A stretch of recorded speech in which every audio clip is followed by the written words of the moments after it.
I'm going to call this meeting to order, and we're going to start with the Pledge of Allegiance. I pledge allegiance to the flag of the United States of America and to the republic for which it stands, one nation, under God, indivisible, with liberty and justice for all. Okay. We have a couple of announcements tonight. The Grafton Farmers Market is on Wednesday from 2 to 6 here at the Municipal Center.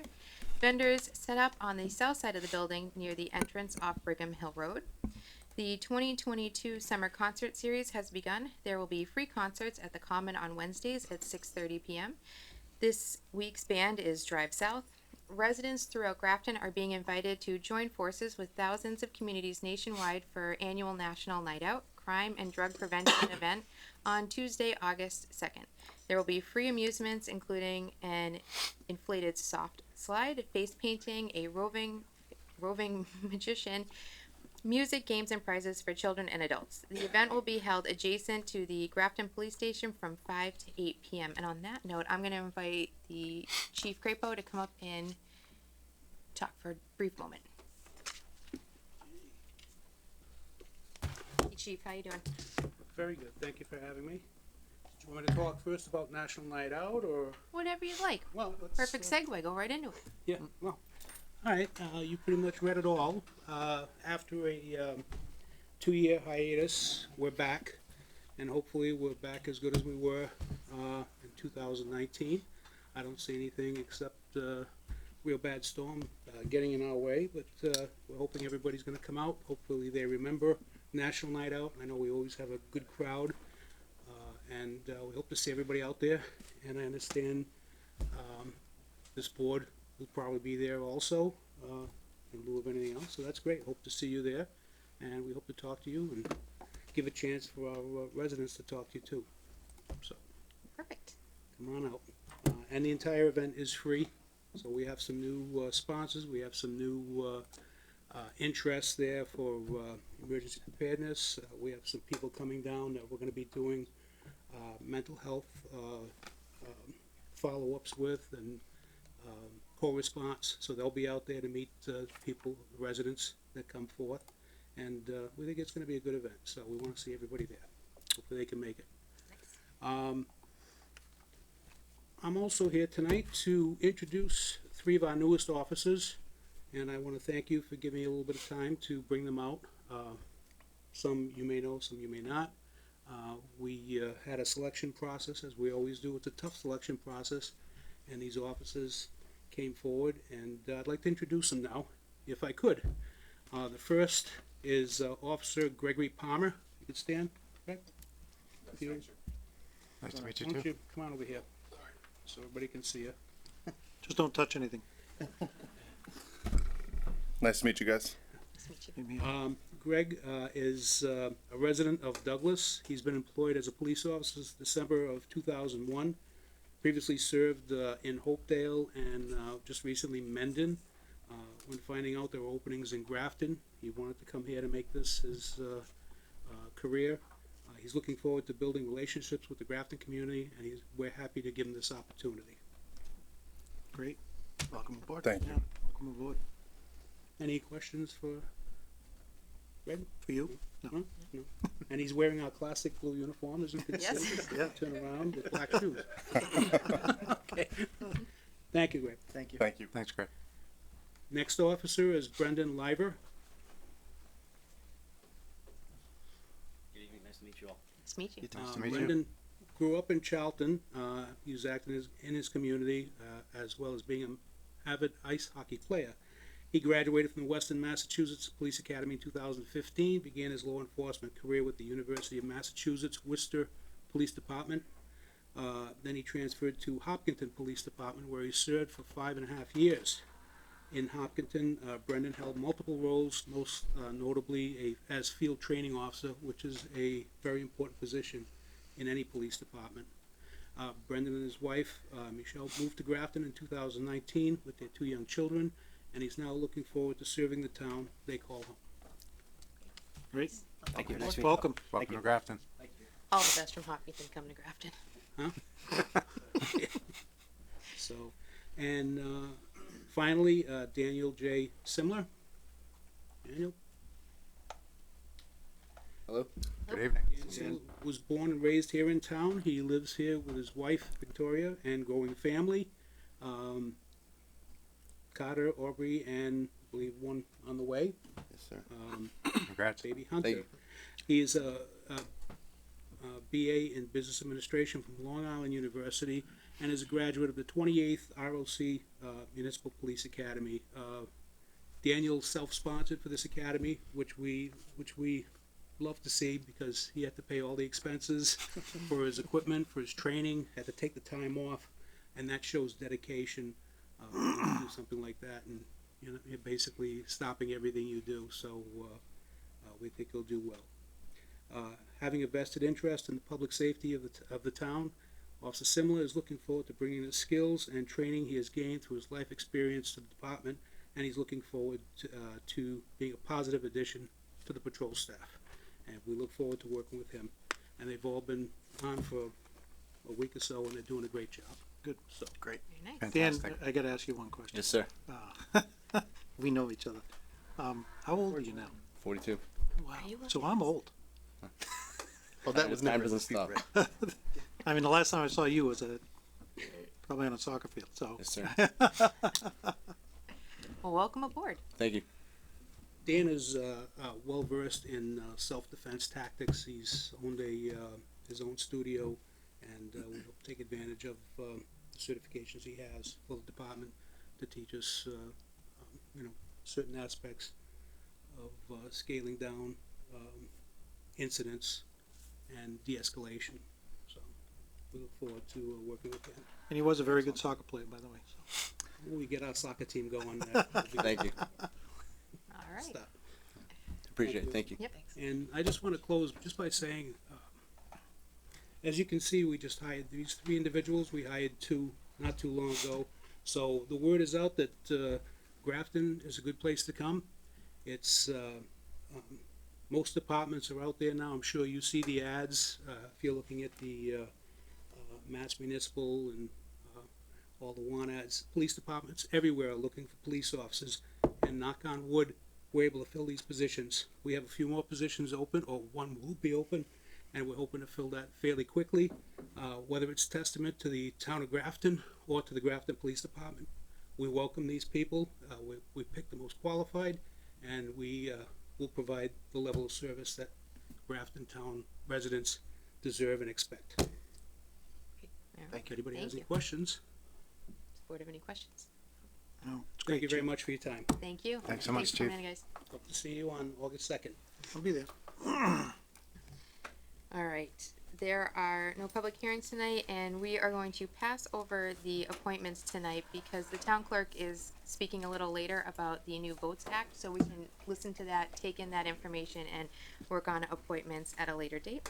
And then we have an appointment from the town administrator. Sorry. No problem. I'm on a different page, Me too. literally and figuratively.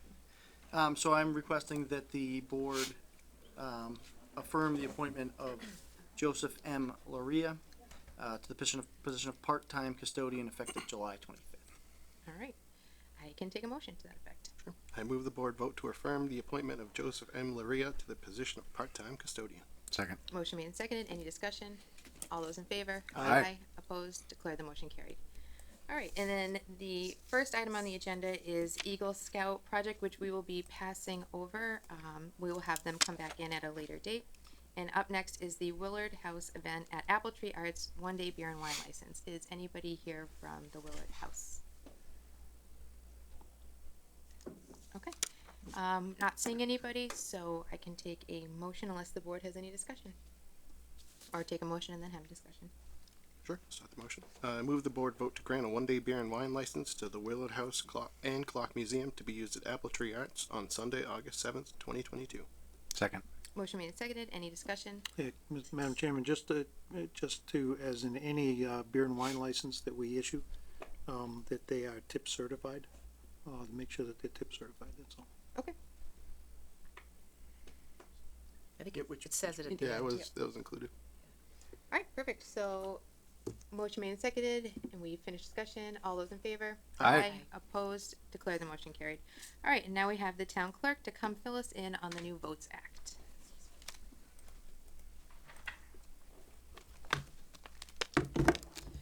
Hello, Hey, Candy.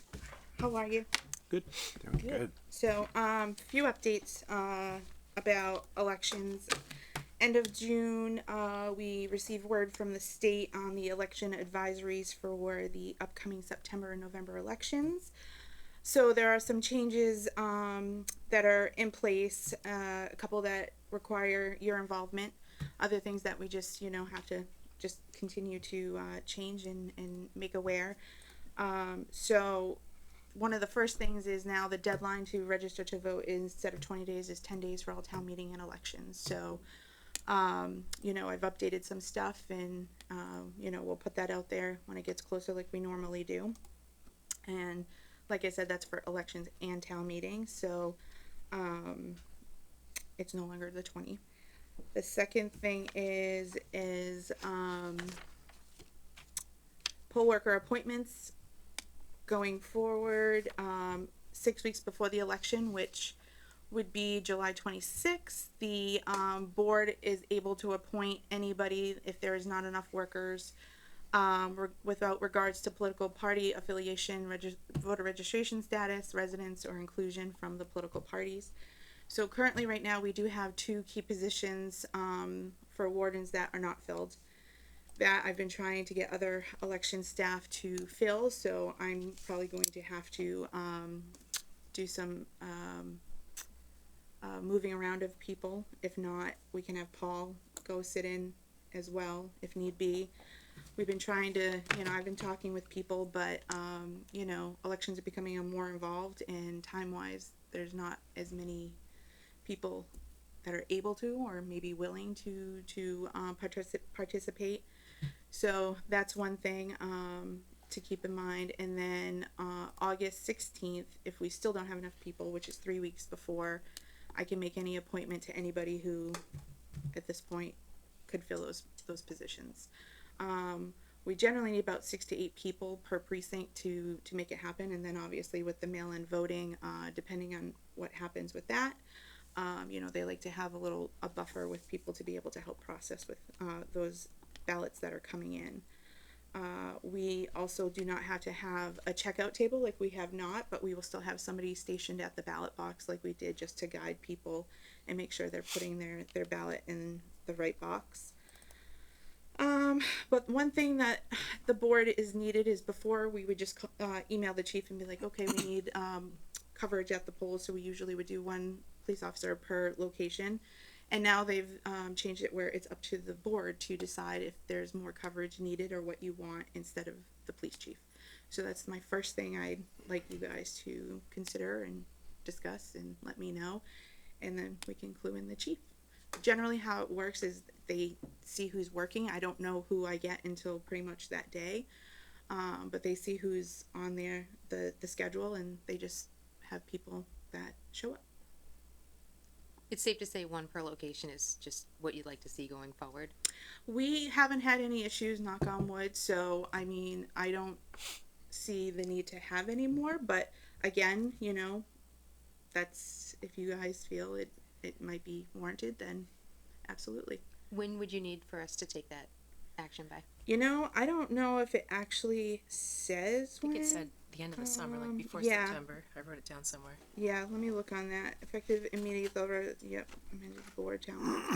It could be like August. Yep, summer before September, so it definitely would be by next month. Like I said, I mean, we're pretty fortunate here, but if you would like to see multiple, everybody's in 1 location, so that's why I think having 1 is fine. It's not like we were broken before into 2 different sections, and even then we had 1 per room. Okay. So we're back to everybody in 1 location. So I guess my question is, who's going to coordinate with the police department to do that? I'm still happy to send an email and include whoever on that, and like I normally do. Okay. Right, you guys. It sounds like you guys get noticed pretty late. So if, Well, no, I let him know. I just don't know who they show up. I just don't know who it is until that morning. But I never have an issue with getting anybody. It's the way their schedules work. okay, I'm just not sure what that assignment looks like from our standpoint. Do we have to have named officers to assign, or do we just? I think the intent is that the board is setting a staffing level, Yes. Okay, Yeah. right? So we want one per polling location, perfect. and then Okay, Candy takes care of the rest. all right, all right. No worries. then. That's your understanding? That's how I. Yep. Okay, all right. So I mean, but that's up for discussion with you, and I didn't want to, I wanted everybody's involvement with that. Where did I leave off? So the next thing is vote by mail. Now vote by mail is now available for all non-local elections. I'll bring this up more towards the spring, but the town can opt out of early voting because of mail-in voting options. So I think that's something we can discuss in the spring. We really have no need to vote on that now, or just make you aware of it, basically. But it's giving a little bit of, leeway with us to not have to do both for local. So that's something to be continued. And we would have to do that 45 days before the date of the election. So I'd make sure to come in right, earlier spring to discuss that. The state's mailing out the vote by mail applications again. We just saw our first couple come in today.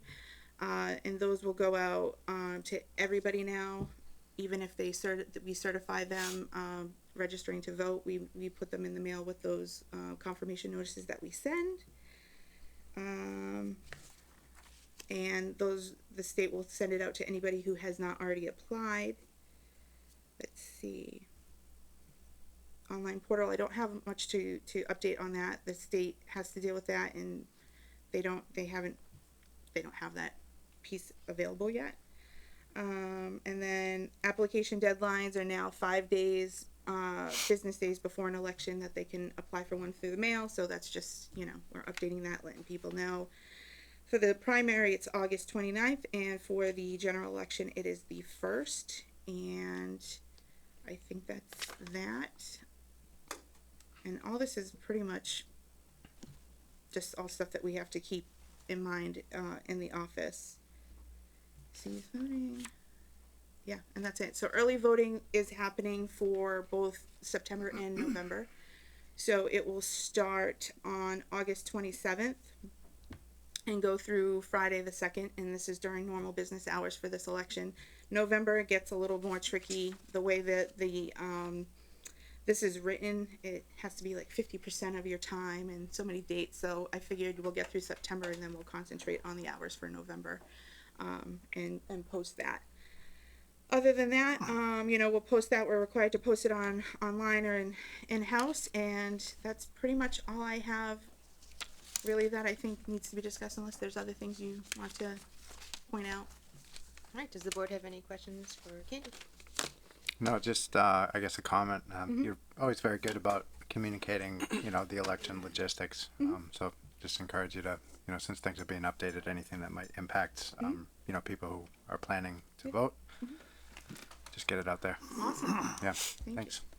I would just mention, I noticed on the election workers that we approved previously, there are a number of, at least a few people on there that I knew had moved, and then one that I knew wasn't interested, had expressed that they weren't interested. I saw that. Yeah. Okay. So I did see that, and I actually went through, and funny enough, how some discussions came up, but was going through and checking political party affiliations on ours, and it's funny because most people now are unenrolled. So the state is well aware of that, and at our clerk conference that was brought up, like, how do you meet ratios when more often than not everybody's unenrolled now. So it's kind of just, I was just trying to look inside too of our workers to see what we had for political affiliations, and went through and noticed a few people. So we will update that as well and get those people off. And we did lose a couple in the last few weeks, but I did get one to come back. So, Are you expecting the percentage of enrolled people to change significantly with the automatic enrollment? I don't know. It's always interesting. I don't know how to gauge that. Because we see people that come in and flip flop back and forth from political designations to unenrolled to this. So, I mean, I don't know how to answer that, to be honest with you. It all, it all depends. My understanding is that here we have a lot of a lot of people are registered. It's just a matter of them voting. So it might not be as big of an uptick as we might hope for with the automatic, if that's what you're talking about, yeah. I'd hope enrollment would go up. Yeah. But yeah, it's just difficult to tell. So. Yeah. I also am hoping to do like an election worker recruitment day or a couple. I don't know, just to get it out there. I don't know what else to do at this point. I've reached out to other clerks to try to just, see what they're doing. Everybody's kind of in the same boat, and that's one thing I'm kind of happy to hear. But again, you used to get retired teachers to come in, but now they're going in there watching grandchildren, or so your applicant pool is very, very slim, and we're fortunate to have who we have, and we do see some younger people now, but I just encourage, if you're out, to just tell people too to think about coming and registering with us. Absolutely. Any other questions? Nope. All right. Well, thank you so much for coming in. And All right. we'll get that all taken care of for you in August. It sounds great. Thank Have you, a good Candy. night. Great job. Thank Thanks, you. Candy. All right. Up next is Holden's Sunflower Shanty, their beer and wine license. Does anybody from Holden like to come up and speak? Good evening, John Connell for the applicant. Hi, John. I can't see myself. I don't know if you can see me. We can't. We cannot, but we can hear you. All right. I'm not sure. I'm not sure what that is. In any event, I should have here with me Sandra Foy. With you or in? Oh, Yeah. okay. Yep. She want to give her the mic just in case she wants to speak. Yep. Turn it on. All right, John. She is here. All right. So, while I try and figure out the video here, Ms. Foy has applied for a number of one-day licenses that originally were up for last week, so it's probably down to about 24, I think. Essentially, I'm not sure what the next one would be, but it goes through October 30th of this year. There was some issue on the 30-day rule. I've been in communication with counsel for the town. I wrote a letter to counsel for the town, and I explored the 30-day rule. And Ms. Foy is a different applicant than the last applicant that had one-day licenses out there, and she does not intend to share the profits from the sale of alcohol with the former licensee or the owners of the Holden's Farm. The Holden's Farm people do support the applicant. They would like to see people at their farm. There is a great possibility that while people are out there, they may purchase produce that's grown on the farm, flowers or meats or even a meal. And it would benefit the farm greatly to generate some public use of it and public awareness of its environs. So we're here on this particular application. I understand there's an application coming right behind it to amend the entertainment license, but this is the application for the beer and wine applications. Okay, thank you. Does the board have any questions? Madam Chair, Yes, and I forgot his name already. John. John Connell. Okay. Can you relate, we got this letter dated July 13th. And all I want to do is get it clear to everybody that we can issue this 30-day license because the applicant does not benefit from the business. And there's a law that relates to this, and I just wanted you to let us just tell us what that is.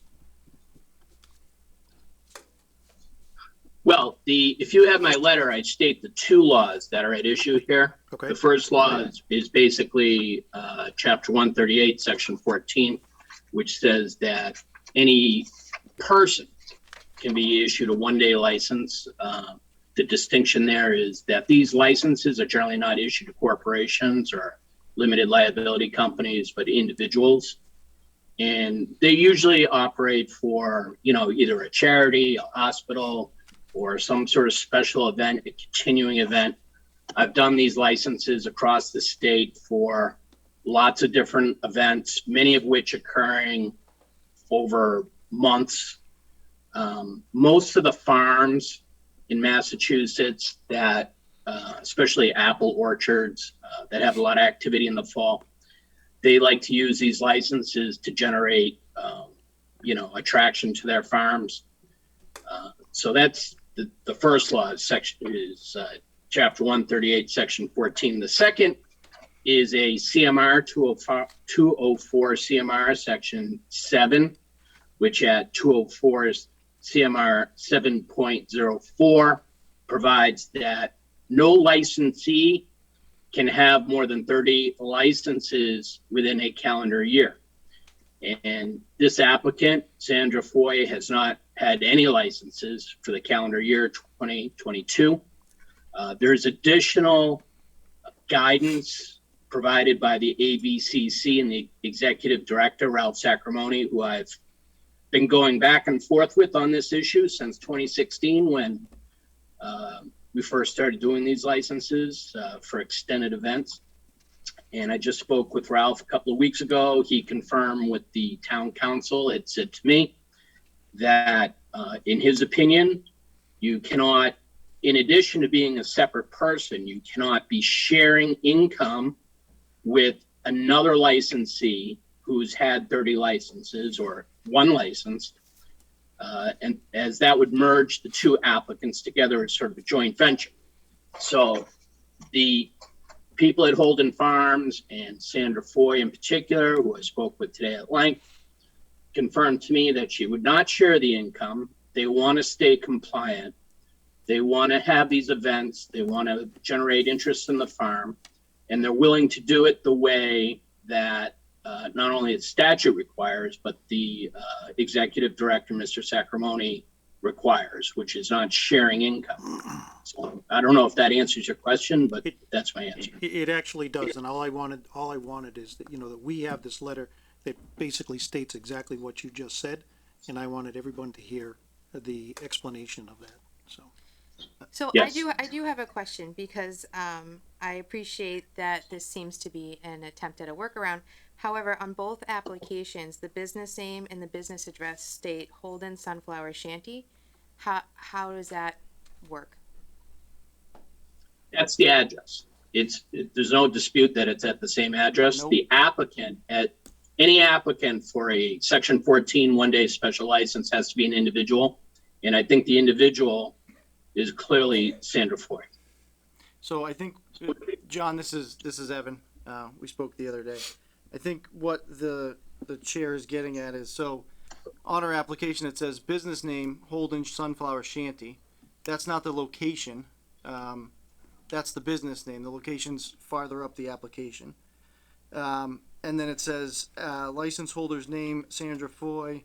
Business address is the same as the business address for Holden Sunflower Shanty from the previous licenses. And so I think what she's asking is how is that a different entity? Well, when it comes to individuals, two individuals are different. I understand that the applicant, I didn't draft those applications myself, but they're sharing the same DBA, which is not the same as a corporate entity. It's not the same corporation that's the applicant. They're doing business under, you know, Applebee's is a restaurant we represent. That's just a DBA. It's a corporate name behind that. And there's no corporate or partnership sharing of the income for this venture. So Does Ms. Foy have proof of insurance, which is required as part of the license application? I'm not sure. I didn't file the application myself. Sandra, would you know if that insurance was submitted with the application?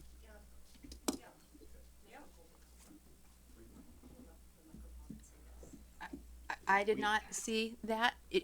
Ms. Foy, if you don't mind sending that in to us again, the board did not receive a copy of that, and it's separate insurance than the previous license? Okay, I can do that. Okay. So, we can't take any action on this tonight without that. Is there anything else that you would need? The whole thing is it's an add-on. You're gonna have to come up to the microphone, sir. The whole thing is it's an add-on policy onto our current insurance. Like you're saying, it's an LL, whatever it is, it's a different person, right? But he's saying both entities have to be separate. They can't be, Understandable. so if it's adding on to your insurance, how is Right, that but separate? that one property that you're talking about, and you can't, like, no, it's different business or different people. We have like 10 different insurance policies up there for numerous things that are all intertwined with each other. So when we're calling in and having Sandra Foy do the business, so it's still there and the farm can benefit from it, I don't see the issue as long as we're benefiting or we're not benefiting from the money off of the beer garden itself. We still have our food trailer, we're doing ice cream, we have a corn maze, we're doing you pick pumpkins. It's an accessory to everything else that we have to offer with the food, with the farm. So that's where I don't understand why the board can't see that and understand where we're coming from, on the whole overall picture there. Because the board is afraid of being sued.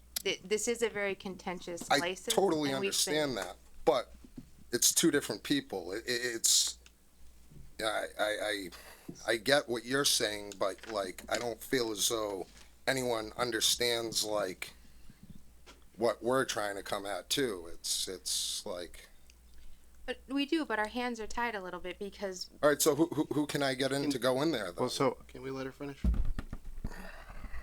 the way it was explained to the board was that we can't issue more than one 30-day license to an entity. And the way this application is filed, even though the name is different, the entity looks the same. They both say Holden Sunflower Shanty. So, and knowing that this is a contentious license and that there are people that would be happy to sue us if we issue this, we have to be careful in how we do this. So we need something in writing from the ABCC or go about it a different way. Don't use the 1-day beer and wine license. Try to get a different license through a different avenue. Yeah, but we don't want to set up a farm brew. We're not looking to do that. I don't we're have not the looking to money. get I don't have sued. the time. I don't, and it just kind of like you guys are telling me that's the only way, but there's we're paying a lawyer right now to try to explain all of this. I feel, and it's like, it's. Madam Chair. If I may. Yep. They're definitely two separate people, so they're two separate entities. I will talk with the client in the morning, perhaps not tonight, but in the morning, and I will communicate with the board as far as getting whatever insurance we think is appropriate and that you've requested. Is that all right? Yeah, that sounds fine. The other question I had while Holden is here is the approved dates that you guys hand wrote out and picked for us, and the dates you guys are advertising currently are not the same. And I don't know if there is a typo because one of the dates you're advertising is a Monday, and I don't think you've ever. We did have a typo. Yeah. So, but there was a couple other dates that weren't approved either. That as of tonight, you guys might want to update that as well. I don't know if you're aware of that. Saying as far as what? So when you guys came in and we did those 15 days where you picked out all the way through October, and then the dates that are being advertised now, there are some discrepancies. Oh, yes. Yeah, okay, just so you're aware. So you're saying if we wanted to adjust that right here, right now, we could? Well, I mean, I guess, but you're already approved out through October. No, right. So you're saying, yes, you will? I'm just saying be careful because you're advertising for days you are not approved. No, I know, we have to adjust that, so. Okay, do you need me to tell you which those days are, or are you aware? I'm aware of the dates we have, yes, and that we have to fix the typo. Okay, alright, perfect. So would you alter a date for us right now, while we're here? So, To change the date? which, well, I don't think we need to adjust the dates that are. I mean, we've done it before, so we've kind of set a precedent when we did it last time. What, are you looking for one date you want to change? Or multiple dates? Right now, one date, but if we can't have it, like, decided on, yes, that we can change it, then, like, I don't even want to bother, I don't want to make more of a headache. I mean, the board did it before, and I don't mind changing one date if the rest of the board is willing to do that. Do you know which date it is you want and which date you're willing to drop? Tomorrow and then the last day. So you're not approved for tomorrow. Tomorrow's July 20th. No, right, you said I could change the date though, and So- you were fine on it, right? Okay, so what are the two dates you want to drop first? Well, it'd be one date, Okay, so you want to drop one date. Which date do you want to drop? the very last one. So October 29th, you no longer want. Perfect. And you want to add July 20th? No, tomorrow. That's July 20th. Oh, I'm so sorry. Sorry. Okay. I'm That's just- okay. No. It's okay. So you want to add July 20th. Perfect, yes. All right. So And it's only for a small gathering. It's the Worcester County Farm Bureau Summer Luncheon. Like everyone's coming up there, so it's, yeah. I've seen a lot of things about the 30th too that you guys are pushing real hard that you don't have a license for. That's a typo. Why don't you guys wait and we won't amend it and then you guys can talk about it, or do you need it for tomorrow? Because I need it for tomorrow, because like I said, I have the Worcester County Farm Bureau is coming up for a thing, and with everything going, we had just messed up on that date when we had come, and I don't know. I just want that, if we can, right now approved, so then we're good for tomorrow, so I can have the Farm Bureau County come up. if the rest of the board is okay with that, how does everybody feel?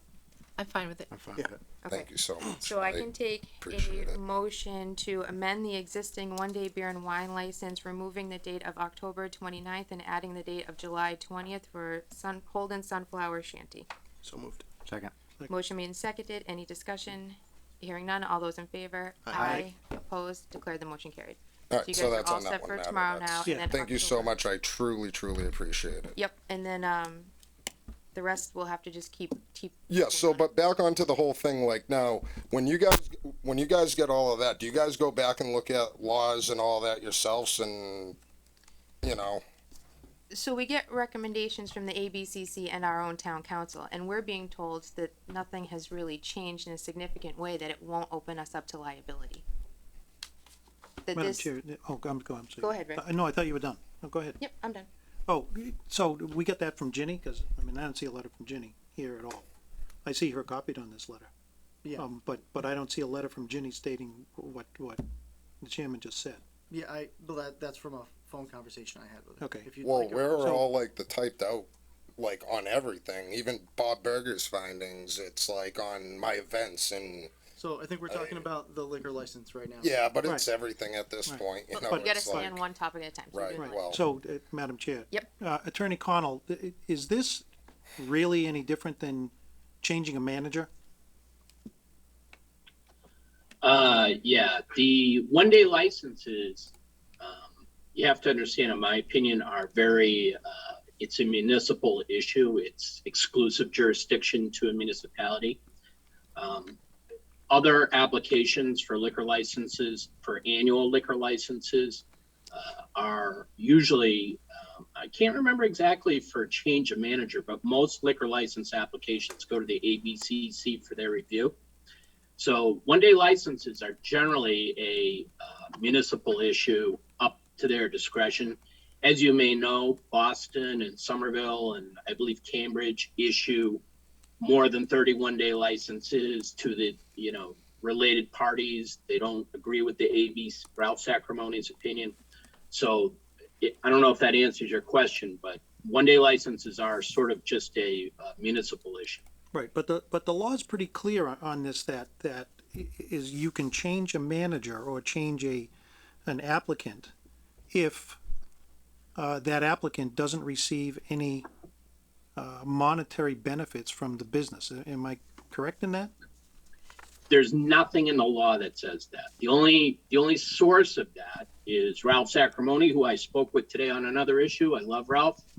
I've known him for 20 years. He holds the opinion that people cannot share profits.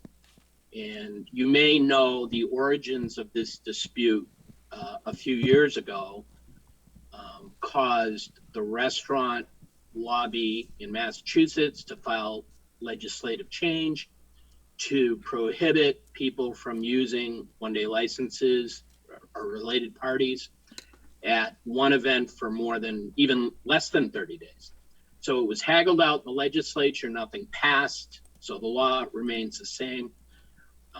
Grafton may be the latest town to come up against this issue, but it's sort of been argued about at other jurisdictions. I respect Mr. Sacramone if he says the ABCC holds the opinion, and the ABCC has never issued an advisory, they've never intervened in this issue. But if Ralph holds the opinion that related parties financially cannot have overlapping 30 licenses, I respect that, and we've tailored this to be compliant with Mr. Sacramone's opinion.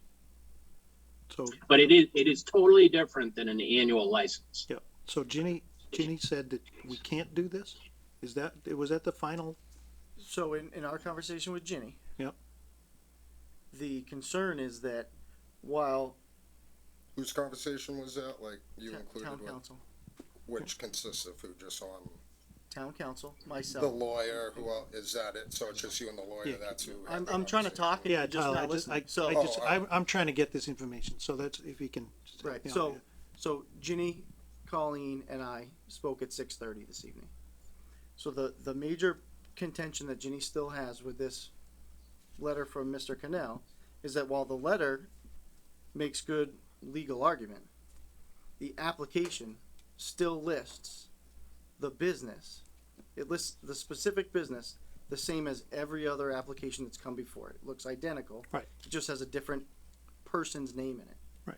Which certainly makes it look like it's the same entity receiving the funds from the proceeds of the sale of alcohol. So to try to simple this thing out Yes. a little bit, Yes. is that at the bottom of this thing, it says Holden Sunflower Shanty is the business name. If that name was changed and Sandra Foy was the license holder, then we don't have an issue. That would be a decision for the board to make. Well, Whether- I'm asking your opinion. So, Well, you know, it's you talked to Ginny, I didn't, so. right, and so it's hard to make the argument that this is a different applicant by changing a name but not changing the business name or business address, right? Right. Certainly looks like the same entity. So I would think that if you removed that entity or had a different entity, or just the applicant. Yep. That the board would have a better legal rationale for approving further licenses.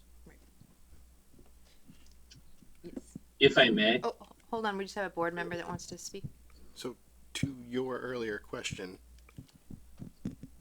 can we get some clarity, or can I get some clarity on, does Miss Foy need to have insurance to cover this event, or would that be covered by the venue? They both need it.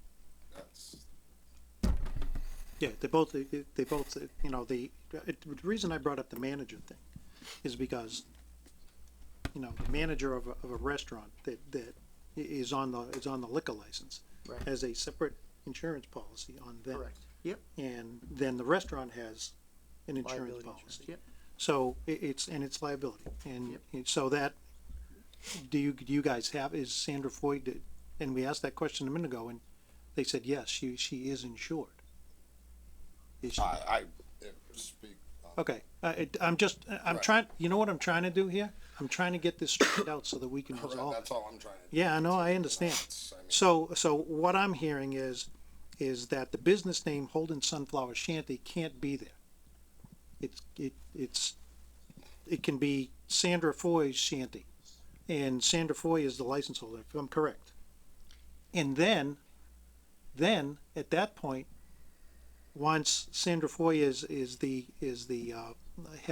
insurance and everything, then we can issue this permit. Can we just leave the business name blank and Right. have the license holder apply? Does it have to, does she have? Well, yeah, to you have could, any sort you could do that, absolutely. Right, correct. Absolutely. You know, what I'd like to see is I'd like to see the board vote on this contingent on receiving all this information. Right. That's what I'd like to do. What I'm saying though, as far as Because the, you guys have come back here more than, you know. Chief Matthews, and he's here all the time. So I have a question. Is it the insurance that's the issue, or is it the name or the address? It's both. Okay. Yeah, I think it's both, yeah. I would like to see a written opinion from Ginny sent out to the board, so we're all understanding, and it's not just, you know, the phone call you and I had. And also the proof of insurance in front of us before we take any action. I don't feel comfortable taking action tonight on this. We took care of their license for tomorrow, which was something they asked, and we did that, no problem. But I don't think this application is complete or ready to take action on tonight. So better clarify the whole insurance thing.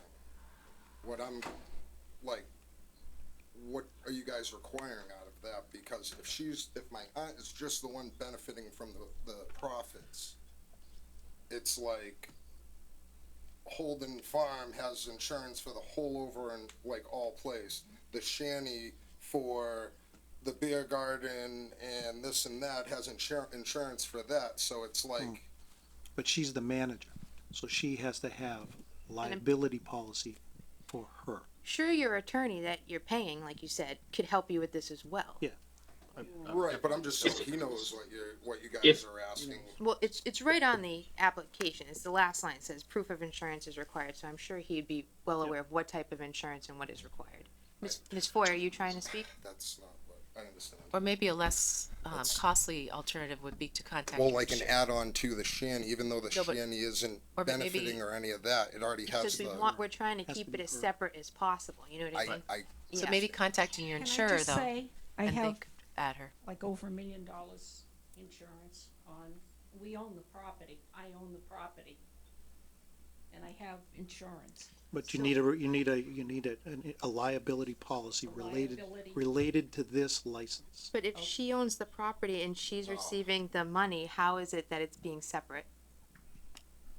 You know what I'm saying? It doesn't sound separate at all.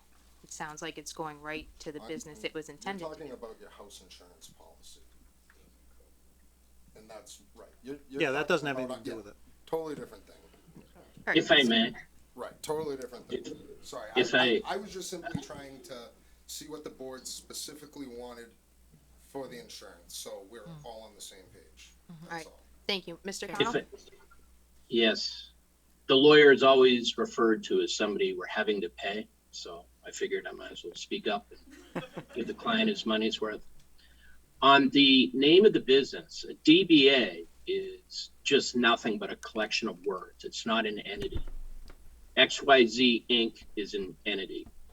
ABC LLC is an entity. A DBA is just a collection of names.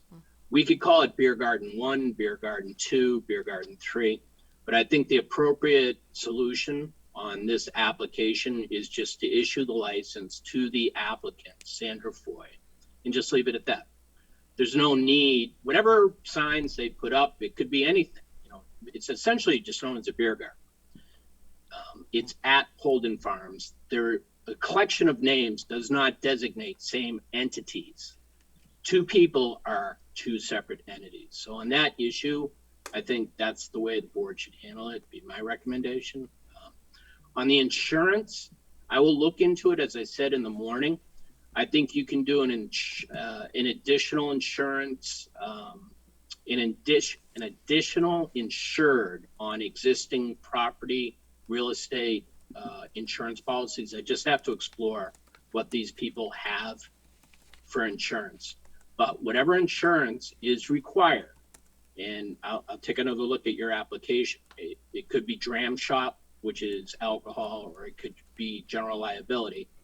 You can add a person to an insurance policy. It costs money, but it covers, and this applicant wants to have insurance coverage. Nobody wants to serve alcohol and have somebody drive off and get in an accident and they not be insured. So we will make sure that we take care of that in the morning, and whatever I send in, hopefully that will do the trick.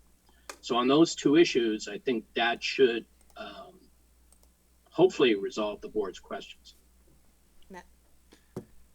Thank you, Madam Chair. So, I'm compelled by this letter from Attorney Connell. The rationale makes a lot of sense to me. I do understand the insurance concern. It is incumbent upon the board to make sure that this business is insured properly. But I'd just like to see the application with the correct dates on it filed with no business name on it. And on that basis, I'd be happy to move forward with granting this permit. Yeah, me too. Yep. Very simple. Yep. So get us the insurance information, get us the application with no business name so that we're granting it to an individual. I'm compelled by all of the language that's in here that talks about the fact that revenue isn't being shared with the farm, it's not being shared with the previous applicant. So if our attorney has concerns about the business name, let's just get a new application that doesn't have that on there, and I think the board's covered. That's just my personal opinion. Yeah. I want to see them succeed.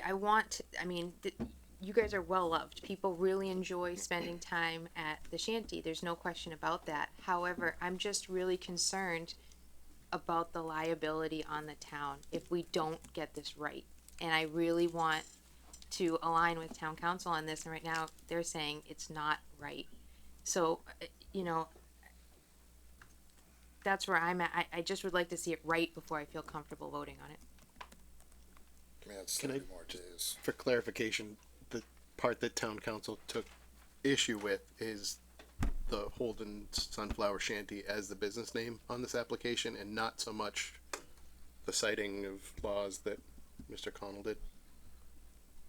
I don't think they're in perfect agreement, but I think that council would be more comfortable with an application that doesn't just change the name of the applicant and does not include all the other information that's identical to the previous application. Is there any way that, given that we don't meet for 3 weeks, essentially, from today, is there any way that we could vote on the 5 dates between now and our next, maybe it's more than 5? No, No, okay. what, Just- Anne Marie, what I had said about, making, the board voting contingent on the final submission of what needs to be changed. Oh, I see, so we could take a vote. So we could take a vote, awarding the license, but it's not going to happen until our attorney and Mr. Connell and Evan are in the chair, are all set with this. And that way there, you don't have to come back in 3 weeks or you don't have to come back in 2 weeks, or we don't have to reschedule a meeting. If this all happened quick, all the extra then would have the license. Whatever it is, yeah, if we voted contingent on receiving all of the proper information. Thank you. So in other words, no name on the next one, just the individual's name and then whatever the insurance change would be. Right. And keep in mind that our attorney, Ginny, has to approve all of this. And if she doesn't? And if she doesn't, then it doesn't happen. Cause our vote is contingent on this. But don't you feel it's kind of putting the cart before the horse a little bit, because they're gonna Not leave really. here thinking they have it, and what if our town council doesn't agree? Then it doesn't happen. But- But if Ginny agrees and Mr. Connell agrees, he's now sideways. Sorry, I've been trying for the last 45 minutes to figure this out. Stop, I'm getting now here motion sideways. So if Attorney Connell and Ginny and you and Evan don't agree that the changes that we're asking for are not done, then it goes away. It doesn't happen. It's all contingent on all of that stuff. Trying to save time anyway. So I disagree with that approach. We're the permitting authority here, not our town council. I'm not comfortable with that approach. I am comfortable with an approach if you guys get us an application that doesn't include the business name, that's the same as the business name that the previous one went on. I'm happy with this rationale. I don't personally need anything from our town council that's an official thing to the board. I think we understand where we're at. I do at least, and I feel pretty comfortable moving forward if we get a new application. So the vote contingent on receiving a new application or receiving a new application and then scheduling a meeting to. I wouldn't vote contingent on anything tonight, but I would be willing to meet sooner. Okay. Same. That's fine with me too. I absolutely want to support you guys, and so if we have to schedule a meeting to just do that, I'm happy to do that. But Like a quick Zoom. I'm not comfortable where we're at today. But obviously, you know, if we need to meet next week, I'm happy to do that to get this done. It's important. Yep, and we can just do a quick. As Zoom long as the one chair doesn't agenda. put anything else on the agenda. I can't, I mean, it's my favorite thing, but I will try to keep it just to this. And that gives you guys a week to get everything together. Is that enough time for you, Mr. Connell? I would hope to have whatever we're gonna provide to you tomorrow. Okay, great. And that gives us our town council time to review it and get it out to us, and then we can schedule a meeting for next Tuesday. And you guys don't have any dates. I will send it to Jenny. Is that okay? Yes. Yep. Please All right. do. Okay. So you guys are approved for all the dates you need between now and next Tuesday, correct? The one we've been hyping up, you wanna knock one off of October and put it on for the 20th, seeing how that was a typo? We did that. You already got that Yeah, one. we did that. Oh, okay. You're all set on the Sorry. 20th. See, that's why I'm saying it's all so confusing. It's better with knowing everything printed out. So Yep, what about so the- this upcoming weekend? So the 23rd you are approved for. I'm gonna sit down. Sounds good. All right. Okay. So between now and next week, you're approved for the 20th and the 23rd, and then your next one after that is August 6th. Is that okay with? We're just gonna move forward with that. All right. So the next reason you guys are here, it's your 6-week update to tell us about how your music sound mitigation plan is going and the structure. Is that all built and ready to go? Bye, John, thank you. John, your answer saying you are all set. If you, I guess but you I'm can stay excused, if you huh? want. All right, thank you. Just don't go sideways on us again. I have to figure out how to leave. All right, bye. Thank you, John. All right, would anybody from Holden Farms like to come tell us about how they're doing with their sound dampening blankets and the wooden box structure?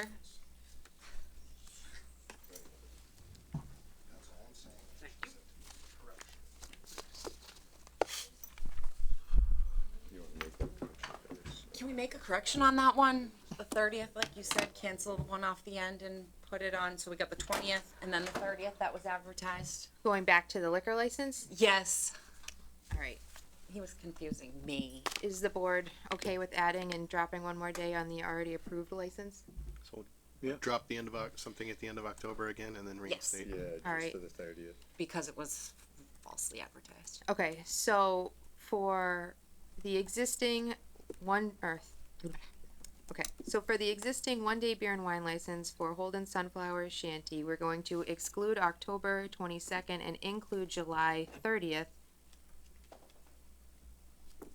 going forward. Can I have a motion to that effect? So moved. Second. Motion made and seconded. Any discussion? All those in favor? Aye. Opposed? Hearing none. Declare the motion carried. So you guys are all set for those. Thank you. Perfect. All right, and then now for the wooden box and the blankets and all of that. How's that going? Great. Excellent. You guys have a picture, or it's all built, it's all done? We've just used like an easy up, and we got the sound dampening blankets. We hang them up. I think it does a pretty pretty good job for what it is. For like the wooden box thing, we haven't had time, and No, it was just that we didn't know if this was going to exist going forward, It's just- so. I was gonna say, so, I mean, in the last time we've met, we've probably had used it, a handful of times. Okay. You know so I mean, we're going off the same sense, we're putting up a temporary structure and then hanging the blankets, sort of on the same idea as that box that I sent in to you guys as an example. Just being like a tent, more or less, than the actual. But that's not the final structure. No, not the final structure. So and- I think you might want to explain what your plans are for that final, Well, I mean, permanent moving forward, I would have all intentions on doing something a little bit more permanent that's temporary, or still on the line of temporary. If it is a bigger box or whatnot, but again, we just wanna make sure it's all gonna work out, and We're we're leaning gonna more be toward, able to move forward with what we've been doing, I guess, more or less. Okay. So so it's been a little over 6 weeks, and you've gone forward with what you've been doing, and you told us it would be done by now, so I'm just confused, where's the We're still confusion? we're still trying to move the sound, you know what I mean? Nope, agreed that there's been some mitigation, no question there, but okay. I mean, I can do something less, like we have those wooden boxes. I can line them with blankets and have the bands put the speakers inside those to sort of try think- and back it up a little bit more. I mean, Part of the concern is that we'd already discussed those. I think we felt like those measures were already gonna be in place by the time we reached this meeting. It sounded like the sound, you know, at the May meeting, you had ordered a few sound blankets already and would put those up in the temp, but that we were expecting to see a little more semi-permanent fixture in place by the time we got here. I think our permanent solution would be that we don't want to obstruct it entirely, so we were leaning more towards like doing something on wheels so that the stage can leave, we still have our view, the stage can come back on the weekends. And again, with the unknown future of our situation now, I think we could move forward. Before they got into something like, is just, again, for my clarification, is if they put up a structure like that, like we're discussing it, I don't believe this was discussed at the last meeting, is that something that is subject to inspection? Like we need to have the fire department check for safety, or building department or something like, because I don't want to give you bad advice either, you know, and say this is what we'd like to see, when in actuality it overly complicates things for you. I mean, honestly, I myself don't feel as though that the music, even with what we've had in the past few weekends, is loud on my end. I mean, I've went into my aunt's house, I've went to my brother's house. I don't hear it in their houses, so I respect our neighbors and whatnot, but I feel like what we're doing is also helping, you know what I mean? It's not like we're not doing anything and we're just moving forward and not taking it for granted by any, you know what I mean, by any means. So we are trying to do something. Yeah, but this was your plan that you presented in May, and you asked for 6 weeks data completed, and the fact that it's not completed, I guess the board's just trying to figure out, because we do have neighbors that are still unhappy, and I know you guys just don't seem to agree, so I guess I'm just trying to say, you said you would do this, it's not done, what's your plan now, where are we going, what are we doing? Money's tight. I know. Yeah, no kidding. Yeah. Which is fair, you know. And I mean, we run multiple other businesses. At the same time, though, It's like time and objectively, right? We've asked your neighbors to be patient for an additional 6 weeks while we got some sort of structure in place, you know, and updated these things. So now we're halfway through the season, and you guys really are not much closer to having that done, and we're continuing to ask other people to be patient. So I think what would probably be helpful for us is if, you know, we could at least get some sort of projection as to when you think you could have something in place. I'm not a carpenter. I'm assuming that's difficult because we're also not telling them that they have any of these licenses, right? Right. So it's. Oh, no, they have all of their music licenses. The music licenses are all approved through all the days they ever asked But we're for. not gonna But have I'm ass- music if we don't have I'm beer assuming because that- nobody comes. Well, you have all those other things we heard. You have ice cream and all these other things besides beer. But I mean, even that, it's like we have five people, 6 people. Now it's becoming more, but you know, maybe 12, 15 people on the days that we don't have beer and wine. I mean, it's costing me money to open at this point. And then if we have a band come on top of that, I mean, 3, 4. Don't even break even. Right? No, you're spending a lot of money for what? You know what I mean? I enjoy seeing people come up, but we can't stay open if it's not making it worth it. And then is it worth it to build something at that point? So So I didn't expect all this. I mean, I think our meeting was before. Was it before the meeting that we had? So on May 31st, we had this meeting. You guys came with this letter, these beautiful drawings, and a whole plan that you said you would like to present, and you asked for 6 weeks to complete it, and we would follow back up, and that's what we're doing. And I understand.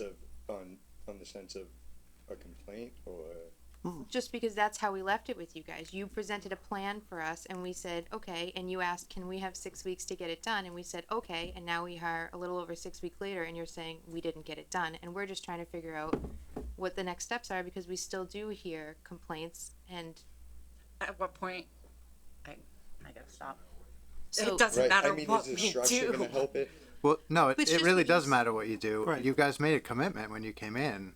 No, And the reason that we agreed to that is to give you guys some time because we're really trying hard to support your business.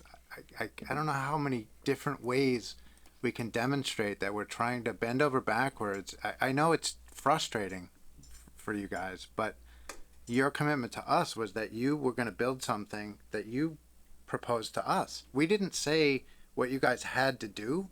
You guys proposed that to us and said we need a certain amount of time to do that.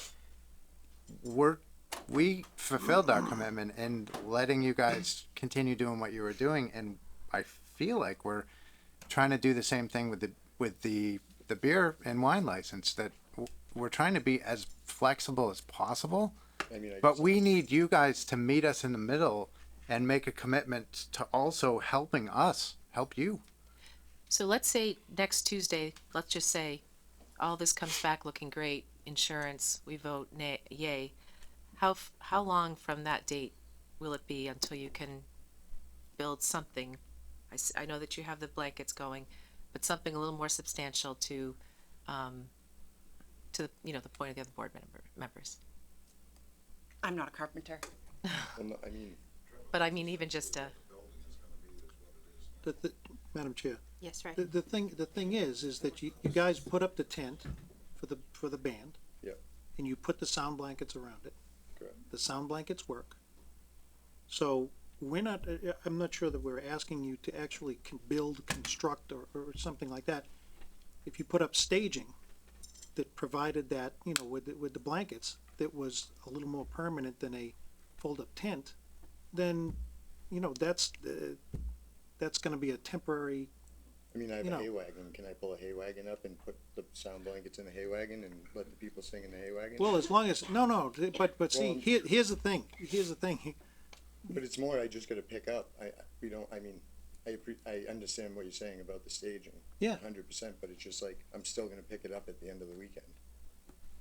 you're gonna move it. I'm gonna move it You're because gonna we move don't it. want it just sitting out there. Right, That's like the so whole- if that's the plan, just tell us that. That you're gonna have staging and you're gonna put sound blankets on it or whatever it is. You're gonna put sound blankets on it, it's gonna encompass the band, just like it shows in that, Yep. in that thing there. We're not asking you to build a structure and put up wood and all that stuff. Whatever it is that you have to put up, just put the sound blankets in there and that's it. That's all, just a plan. So something something a little bit more permanent than a tent, you're saying? Yeah. And easy up? And just so you're aware, we're just asking you an update on the plan you presented to us, right? And if it's changing, that's great. Update us on what the change is and Tent works great. I mean, I think what, like I just stated though before, is like, I feel like what we've done honestly works. If you ask me, I did answer it. I said that I went in my aunt's house, I went in my brother's house, which are both closer in proximity. I mean, I went to the police station and filed for the complaints because, I mean, we spoke with the police officers that stopped by, That's told right. us about the complaints. So, I mean, I have all those police reports and what they filed and, you know what I mean? So I have an understanding on what the complaints are and so on and so, you know what I mean? Yep. So on and so forth. So I guess like, I get we presented something different, but also at this point, what we've done works, you know what I mean? I could present, so that's a fine answer, right? I mean, if it's, Yeah. it's different than the original plan, and is it working is, I guess, becomes a question. So were there complaints the last time you had? yeah, every Yes. time. Every time? Oh, Every time. okay, Well, no, sorry. I take that back. Every time that we've had beer and wine, we've had the complaints. So And had a how lot about- of people up there. That's the thing. So when lot you of have the people. band, have you had a time where there's just been a band, where bands are there and no beer and wine? Because, Yes. and any complaints No. with noise? So we did get copies of the complaints, right? What I read in those complaints were there was several visits. It seems like every time you guys had music going on, there were visits.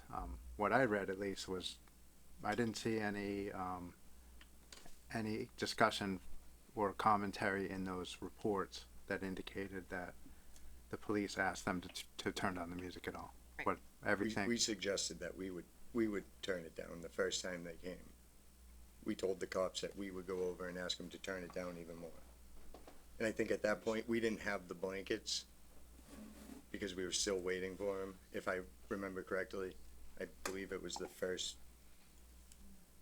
time. I think, I don't even remember the date. But to Matt's point, I agree. What I read was the police were called multiple times, even on one night, and each time the officer in his or her report indicated that there was no issue at the house that they could hear. So, Yep. Right.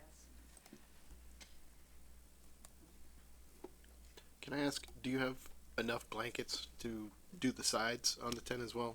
I saw The sides are done. Are they? Okay. Yeah, I I've saw on seen the it. Facebook feed over the weekend that you had them on the back. I couldn't tell if they, it was Right, enclosed well, I on mean- 3 sides. We have like a little in the front for some air for the guys, cause I mean, they die in there too, cause of Yeah. how hot it gets, so, I mean, So the amount of mitigation that you've done so far that's the extent of where you are ready to go. You had no additional plans, but if you did need to do something, pulling up a hay truck is something that you would consider doing. Is that what I'm hearing? Because we don't want it to obstruct the view permanently. Okay. It's just so that we're all on the same page, right? And trying to work together. So well, I didn't know if you meant like something that was more enclosed, you know what I mean, more of like a permanent temporary structure, you know what I Well, mean? we were going off your original This plan, is so what- that's I the get- difficulty I for get us. that. We're Yeah. trying to catch up. I apologize, I understand. okay. for what it's worth, I would say not to put a band on the hay thing because anytime you elevate music, it's going to carry Oh, further. I was picturing the hay parked behind it to, Okay. to dampen it, not put it up But you higher. guys said that Right, putting them but I on mean, there. like she's saying, almost it's under, so we'll just keep going and I mean, I don't know. I don't think anything, Dad, but. Okay. All right. So, is the board satisfied with the 6-week update as far as the music license goes? And do you want to discuss this again, or are you guys satisfied? I'm okay with it. I'm satisfied. Yeah, I think we need to just continue getting the police reports to make sure that things don't change. But as far as I'm concerned, I'm happy with it. Okay. So we'll just leave it as this. Last time we left it as we're going to check back in with you in 6 weeks. That's what tonight was. We won't check back in with you unless the reports start getting out of control and all of a sudden they're agreeing. Any ideas? Well, I know, but the police are agreeing with them now, right? That hasn't happened at this point. And then at that point, we'll contact you and we'll talk about it again and maybe have new strategies at that point. But Sounds fair. okay, all right. And then we will, once we get everything from as far as the last agenda item, we'll try to set up another meeting for Tuesday to try to get that squared away as quickly as possible as well. One quick question. Yes. I believe when we spoke last about the sound dampening blankets, if we were at the end of our construction, it was good. We were able to have music until 8:30 again. I believe that's what we had agreed on if all was said and well. I thought we approved your license to the times that you wanted. So we don't have Fridays as of right now, so we're stopping music at 7:30 on Saturdays per our agreement when we had Fridays and Saturdays. Friday was gonna be 8:30, Oh, we had Saturday was Friday. gonna be 7:30. 7:30. So we've stopped at 7:30 every Saturday that we have been open. However, moving forward, I guess it all depends on after we submit our insurance tomorrow. So we do have that meeting next Tuesday. If we need to make time adjustments, we can do that then. Is that agreeable to you guys? Fair. That's- So I'll have 2 agenda items. We'll knock that out then and we'll have the music license in front of us. 'Cause- And Sounds we good. really appreciate it, thank you. Would Okay. it be Thank you. Would it be possible then to just, I mean, this is confusing, like there's so many different iterations maybe here, like to have the, I mean, I think you're gonna update the dates perhaps, Your band schedule that you the band originally schedule, sent like us? just clean it up and I will get clean that up for you. one last one, okay. Okay. All right, perfect. So you guys have your mission of what you're going to get to us as quickly as possible, and then we'll talk again in a week. Sounds good. All right. See you Thank soon. you. Have a great evening. Thanks. All right, Grafton Upton Railroad. So that was on here because it was one of our goals to talk about them. They are not coming in tonight. If the board wants to pass over this or get into it a little bit about what you expect the conversation with the Grafton Upton Railroad to look like.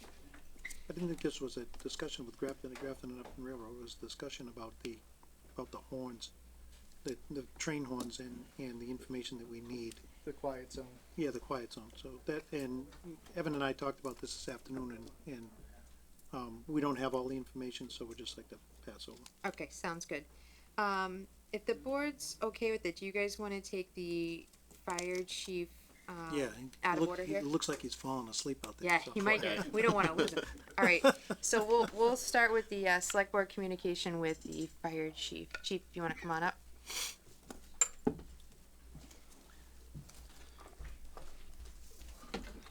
How are you? Very good. So basically what I'm looking for is who to contact. The other day we had, or the other morning, we had a significant fire at Wyman Gordon's. And in the past, we've always contacted the town administrator or somebody. And now that I answered directly to the board, I'm wondering if I should contact the chair or one member so that I'm not calling 5 people at 5 in the morning when something's going on. And usually my time is better spent doing something else. Absolutely. Yep. So I'm just looking for clarification on that. Okay, so I would recommend that we probably want to codify this with some kind of a policy, so future boards, future chiefs going forward know exactly what to do. And my estimation is that the chair would be easiest going forward. I do realize that there's a pretty healthy relationship between you and Ray. I don't know how that would work, but I'm just thinking about long term and bigger picture. And I like talking to you. I like phone calls. Love phone calls actually. So Now that you have his cell number. I do. I got a couple cell phone numbers. Don't be jealous, right? Oh, he answers mine. Don't worry. So I don't know. How does the rest of the board feel about that? I know. I mean, as you and I talked, I'd be more than happy to be the liaison. But if the chair wants to do that, that's fine. Okay. I mean, I think from a policy standpoint, that makes sense, that it would be the chair, and then you can distribute as you feel necessary to the rest of the board. Obviously, you'll get the information from your scanner, or No, I don't. get another phone call, or No, I get phone calls. And that's kind of how it worked last week when the information still was getting the disseminated. phone I was able Yeah. to reach all of you guys and share that information pretty quickly. So that worked out pretty well. yeah. So, I mean, I think there's a broader conversation, obviously, that we need to have. You know, the strong chief position is new for us. I'd like to see, discussed it a little bit last week, as one of our goals, to just develop some of those operational policies around budget and hiring, and your own policies for us to be able to have an opportunity to review and things like that, and just to just get some regular updates. So, but you know, that can come in due time. Well, that's part of what tonight is too. Is what's next? What's the next point of communication? How often do we want to sit down and meet with you, or emails, or you know what I mean? Yeah, How often do we want to get updated? You know, the other department heads update Evan once a week. Is that what we want once a week, or is that too often? So if I could, and I'm not going to speak for Eric by any means, but we do that weekly update, which I think, you know, once you develop a format, it's really not a ton of work, to be honest with you. Especially, you know, you're doing mostly how many runs, how many blah, blah, blah. You just plug it in. That might be a good way to get the general information to the board so that you're not, you know, coming at 7 o'clock like the rest of us. And then, you know, maybe the board could consider something like a quarterly meeting with their employee. And that's what we had talked about before, I think, is having rather quarterly than, meeting you know, and, I just don't want to see Eric inundated like I'm inundated. I'm trying to, Yes. Hey, Can we you put got the that job, all in? man. I know. I know. Nobody told me that. Trust me. Can we put that all into one policy? And since William's not here, ask that he get that done, and not for Tuesday, because we're doing just Holden Farms, because Ray said. I think you're going to do something else. No, too, it's too, not if as possible. I said, Madam Chairman. You can put anything on the agenda Oh, that you'd like. perfect. That's now, if you recorded. put something else on there, Yeah. you have to take the ration.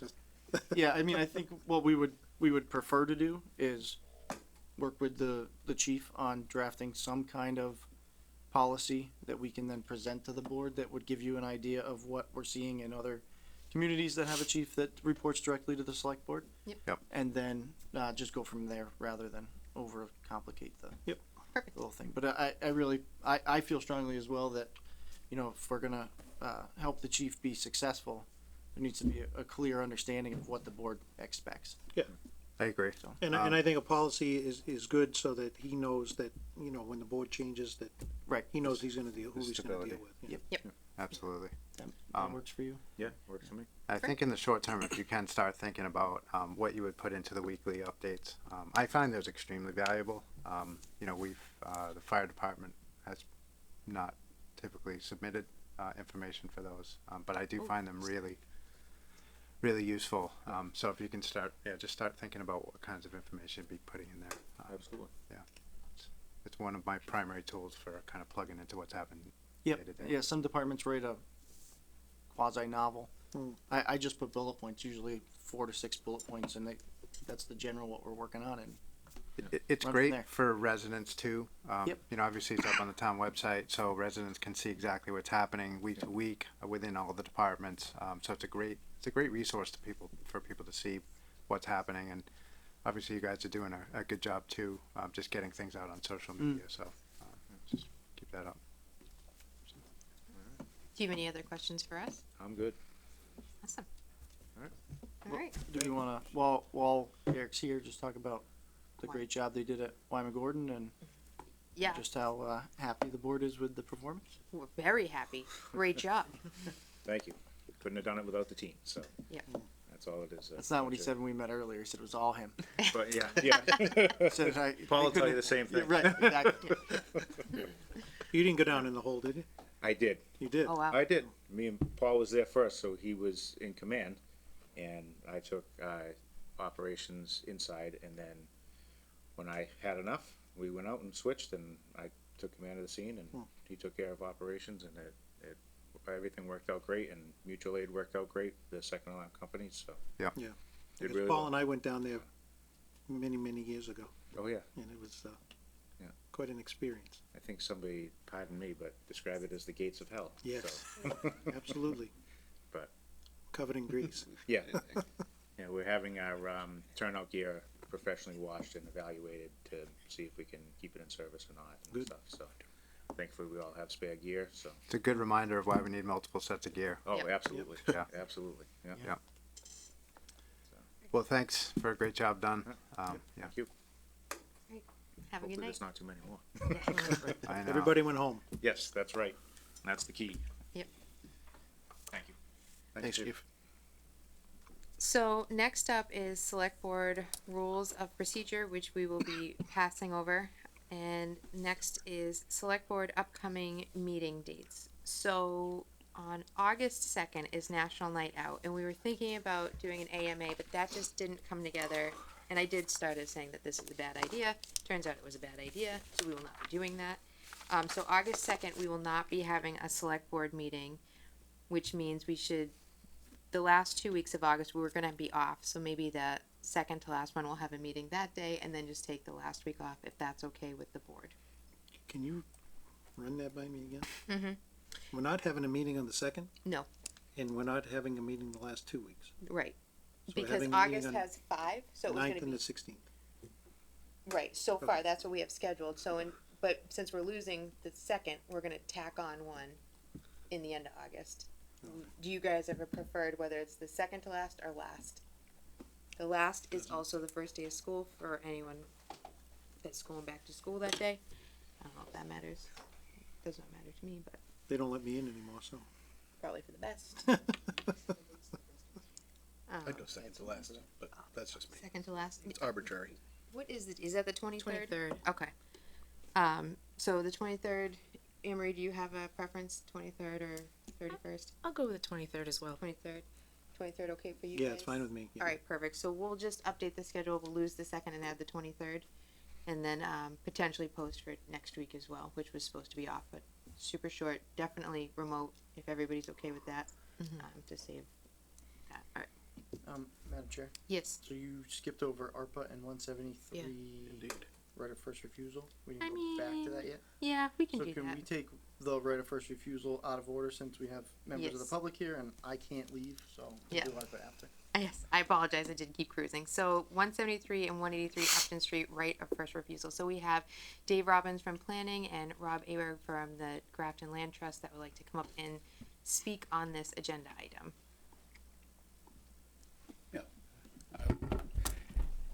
As often, I will stand because I do entirely too much sitting. William, I think I sent you a map that I'd like to have on the screen so I can talk from that. Dave Robbins. Yes, and let me introduce myself, although Colleen kind of gave my name. Dave Robbins. I actually wear two hats that are relevant here. One is the Planning Board and the other is the Open Space and Recreation Committee.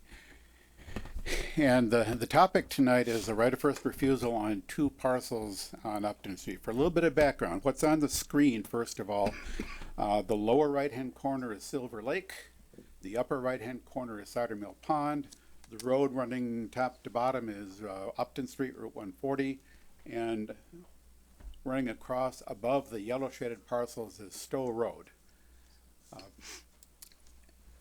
Over a good many years, the town has endeavored to permanently protect, for conservation purposes and recreation purposes to a degree, all of the land surrounding Silver Lake. And we're nearly there. On the map, you'll see two parcels highlighted in green and two parcels highlighted in blue. Those are the four parcels that remain to be acquired by the town to achieve that goal of protecting all of the land around Silver Lake. The two parcels in green are the subject of the right of first refusal that's currently on the agenda. These are two parcels, each roughly 2 acres, one of them slightly less, that we received notice in May that they are going to be, that the owner desires to withdraw them, plans to withdraw them from Chapter 61B. We have 120 days to decide whether we are going to exercise the right of first refusal. We get first crack at them. If we want to buy them, we can get them. Otherwise, they're going to be sold to a developer who, my guess is, looks like would be building one house on each lot because that's what fits on the zoning there. So obviously, I think our first goal is consistent with what we've been trying to do around Silver Lake for years, which is to acquire these parcels and make them into permanently protected conservation land. Now, an idea that was floated in a planning board meeting was that, well, let me take one step back, just to be clear. The four parcels highlighted in yellow were acquired through the Chapter 61A right of first refusal 3 years ago. And so that was kind of a step in the direction of where we ultimately want to be. And what's interesting is across the street, highlighted in orange, there's a kind of a small size multifamily development, the Laurel Hill condominiums. There's 16 units there. And because of the proximity of those condominiums, the idea was floated that perhaps the Affordable Housing Trust would be interested in a small development, small housing development on the front side of those green parcels. No more than 2 acres, because I think we're all clear, and I'm assuming that you guys have heard from all of the other boards and committees that are asked for their opinion in this, and as far as I can tell, there is 100% support for the town acquiring these for conservation purposes. So the question we asked on the planning board was, would the trust possibly be interested in building a few units on the front part of those green parcels adjacent to the street? Because we have, we're in 100% agreement that at least the back part of it needs to be permanently protected. So that was the idea that was floated in the planning board meeting. I brought this to the Affordable Housing Trust at a meeting last Thursday, presented the idea to them when there was some discussion about it. The trust at that point, really having been introduced to the topic, wasn't about to make any decisions or any determinations as to whether they would or would not be interested in doing something on these parcels. As I said, this would, on no more than 2 acres, this could not possibly be a very large housing development. My guess is that 2 acres, the front 2 acres of this, if it were to be pursued, would at most accommodate 15 or 20 units. but there are a number of, a number of questions that the trust had. Is that land even suitable for development? Is the development of that particular size something that would even be financially feasible for the trust? So the questions are unanswered at this point. The trust will weigh in sometime soon. I think the trust has another meeting scheduled in next week, maybe, where they may arrive at a position. They may say, yeah, we just don't see this as an opportunity that we're interested in. In which case it sort of falls back to, let's protect 100% of this land, permanently protect. So that's kind of where we're at with that. As I said, we had, the idea was floated. The trust has seen the idea. The trust will weigh in on whether or not they want to follow up on it. Meanwhile, the 120-day deadline is early September 7th, if I'm calculating it correctly. Yes. And by that time, if nothing else, the select board has to vote to whether or not to exercise the option. I'm assuming consistent with all the recommendations, I would expect the select board to vote, yes, we do want to exercise the option.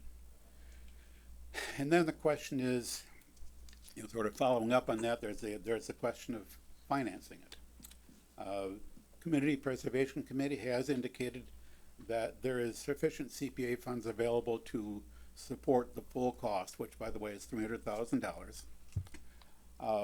If the CPA were to fully fund this, that would put some further constraints on any possible housing development, because if the CPA funds 100% of any housing that would be developed would have to be affordable to 100% area median income or less, which would make this such a project even more doubtful from the trust point of view.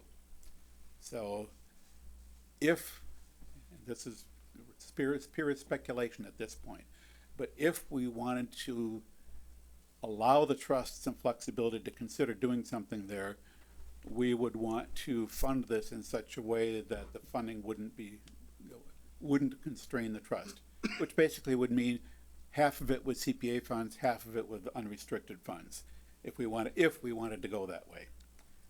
My understanding of how the process is going to work, or would have to work, is by that September deadline, we have to decide to exercise the option. Your board has to hold a public hearing on that topic. But we don't necessarily, I'm not sure that we have to have the funding lined up. Conventional wisdom says ideally we have a town meeting, which in this case would have to be a special town meeting to appropriate the funds. We'd have to check with town council. My reading of the law is a little bit ambiguous in that it's not absolutely clear to me that we need to have the funding appropriated by that 120-day deadline. We do have to have, in any case, within 90 days following our notification to the owner that we are going to exercise the option, we have to complete the purchase within 90 days. So it's possible that we could notify the owner early in September, line up the funding at the October town meeting, and get it all done. I would run that by town council to make sure about that, because it's conceivable that a special town meeting would be required before that September date. I'm not sure that it's required, but I would defer to council's judgment on that. So that's kind of where we are with that. The planning board, discussed this a bit. We thought, well, it's probably a good idea to float this by the trust and see if they're interested. Again, the planning board is interested in permanent protection for at least the back half of that property, consistent with the town's overall goal. And once we've done that with the green parcels, all we have left to do to completely protect the land around Silver Lake is get those last two parcels, the ones highlighted in blue. There may be some rumors that those parcels are going to come to us sometime, or be made available to us sometime in the relatively near future, so we can hope. And once we get that, we will have completed one of our objectives around Silver Lake, which, as I said, we've been working on that for a good many years in a number of different ways. Most of the land is owned by the town, protected either by Conservation Commission control or conservation restriction or both. Some of the land is owned by the land trust. The land trust, I believe, holds the conservation restrictions on those 4 yellow parcels. And the other thing to note about conservation restrictions, while I mention the topic, is that any land we acquire with community preservation funds has to have a conservation restriction. And I've heard Rob say that the land trust would be happy to hold those conservation restrictions on these two parcels. So with that said, I probably said more than I need to, but if you have any questions for me, fire away. Madam Chair? Yes. Dave, great idea, okay? I'm not in favor of it. I wanna buy this piece of property and just leave it as it is. I don't wanna build anything on it, I don't wanna put anything on it. I wanna buy that and pick up that next one, which I know is for sale, by the way. So I'm assuming that they put it on the market to get a bid. Get a P&S and So then- that you can go through 61A, 61B, which one is it in? It's in B? I believe they're Okay. B. So that's, those other two parcels are for sale for $475,000. But the two parcels that we're talking about for $300,000, I'm just in favor of buying them. I don't wanna do anything else with them, I just wanna buy them, Yep. and that's it. And I doubt that you'd get any objection to that. Yeah, And I cannot speak for the trust. I don't know. I have to say, based on my discussion with the trust, they had some questions and concerns. It's not clear to me that with what else the trust has on their plate now, that this is something they would even want to take up. So I'll leave it to the trust to express their own opinion, but it wouldn't surprise you if the trust would say, we looked at the idea, but now's not a good time for us to pick up on that. It would be really nice if the trust stepped in on the next two parcels. If the trust what? If not the affordable housing. Grafton Land Trust. The land trust steps in on the next two parcels. Yeah, well, He's smiling. Perfect segue. we'll see what happens when the next two parcels come out of 61B. Yeah. And that may, depending on circumstances, that could come up soon or not quite so soon. But in any case, yeah, we stand ready. We'd love to get those last two parcels as well, one way or another, whether it's the land trust or the town, either way. So there's really, I think there's been no question on anybody's part about, we want these. The only question is whether the trust, the Affordable Housing Trust, is interested in looking at something there. And although I can't speak for them, I sense that, shall we say, a limited amount of enthusiasm on their part for that. They've got a couple of other things on their plate, but I'll let them speak for themselves at some point. Meanwhile, we need to move a process forward here. I think you've heard from all the parties of interest here. The process, I think the only thing left in the process is you've got to do a public hearing. And You do not. No. I didn't think there was a public hearing on There's no public 61A land, it's just our vote. The law says public hearing, but it says in congruence with section 23B of chapter 39. and that doesn't exist, I know. That doesn't exist. So the Division of Local Services has stated that for the purposes of chapter 61, public hearing really means public meeting, Oh. as normally posted. Well, that's nice. It is. That's nice. Yeah, I looked that up. I looked up that reference, that chapter and section. It was over here. repealed. It doesn't exist anymore, but yeah, if DLS has indicated that they're not gonna insist on an actual public hearing, that simplifies our process just slightly, because you probably got all the input you need. All right. Does the board have any other questions? Okay. Thank you so much. All right, Mr. Aberg. Just making sure there. Thanks for having me. I'll stand up as well because I've been sitting down all day. Can you queue up my slides, Yep. please? So you saved me some time. I only get 5 minutes, and you know how much I like to talk. So thanks for thought you saving said me. You don't like to talk as much as he does. I know, I remember three. So, next slide, please. Yeah. So thanks to Dave for this familiar map. I swiped it. Where did I see that, Matt? Yes. So I want to give you a bottom line on top. Let's just finish protecting Silver Lake. So the Land Trust Board voted on the 16th of July that we would come and I would be the speaker to urge the town of Grafton to acquire this land only for the purpose of conservation, the green lots there. The main reasons are this has been in the open space and recreation plans since 2007. It's in the 2020. This is an area of critical environmental concern. and it's important for water quality both in Grafton and downstream. I invited the Mr. Taylor from Upton to come up and speak about how the Glen Avenue well field is all fed from water here. So the town of Upton drinks their water based on this. And if you've had any water from wells along the area on Route 140 there, that water tastes good, and we want to keep it that way. So next slide, please. So here's the citation in case somebody needs to pull it up. It's on page 72 under the acquisitions, where it says secure the land. So secure through acquisition is the implication there. Now, other things on the plan in 2007, results to date. In 2019, the land trust purchased the Pease property, 32 acres uphill, thanks to Jean Johnson's bequest.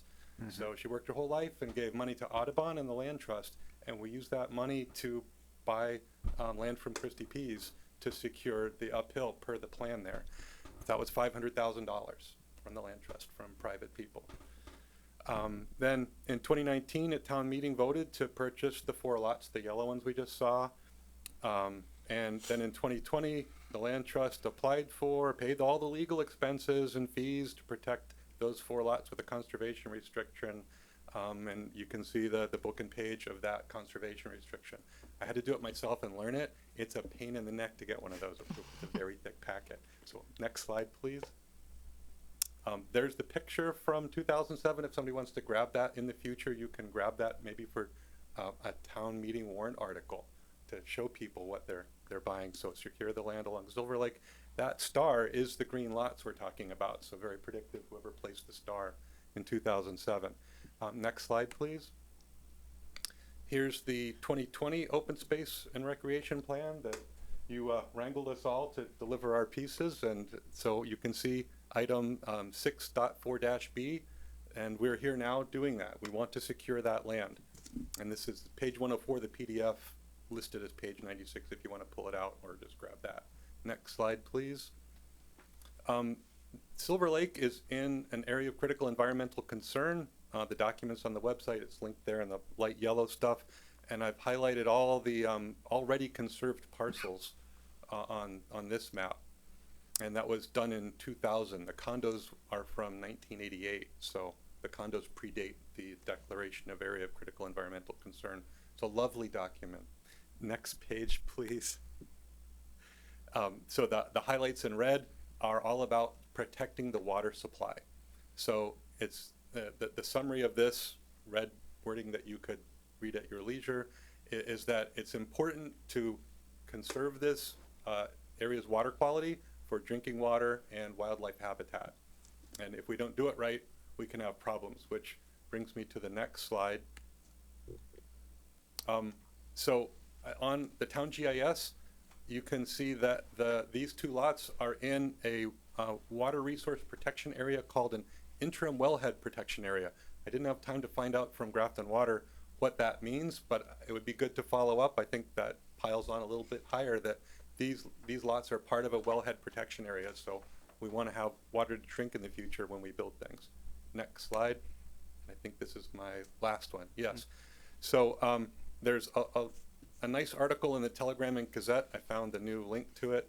The top quote is, "We like being here on the beach in Silver Lake," and the bottom quote is from someone from Mendon who doesn't like going to the Mendon beach because the water smells and there's things floating in it. So we come to Grafton's beach instead.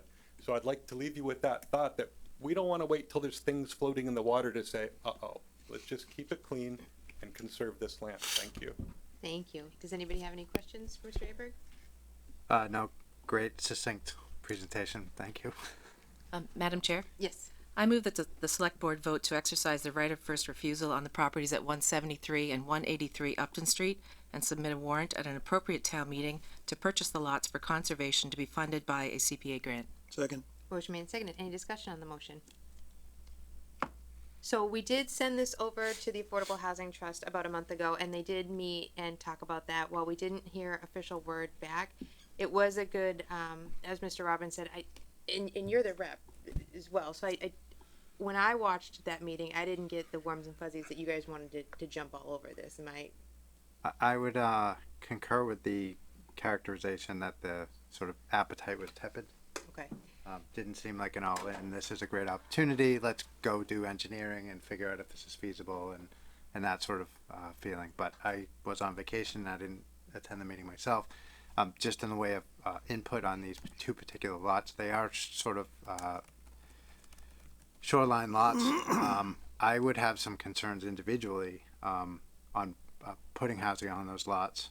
We've seen with all of the water sources in the area that putting residential on the shoreline has potentially negative impacts on the water quality because of the fertilizers and other things that happen. So personally I'm in favor of just moving forward with our exercising our right. We don't have to determine the funding source or the disposition of that tonight, obviously, so we just have to decide on whether we're going to exercise our right of first refusal. You kind of do. My motion included the funding source. But you can't vote the funding source. Funding source is town meeting, so you have to call a town meeting.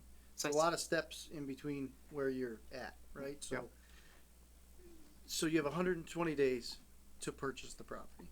You have to hold your town meeting within the 120 days. So we need to have a special town meeting before September 7th, unless there's a period, unless you get an extension from the landowner in writing that you can have beyond the 120 days. So if you were going to have a special town meeting within that time period, then what you would probably have to do is at your next meeting on the 26th, you'd have to set a special town meeting for, hold on, let me just pull up my calendar. It'd be right before the October meeting. Yeah. So we are at the 19th. You'd be at August, what did we say that today? August 29th?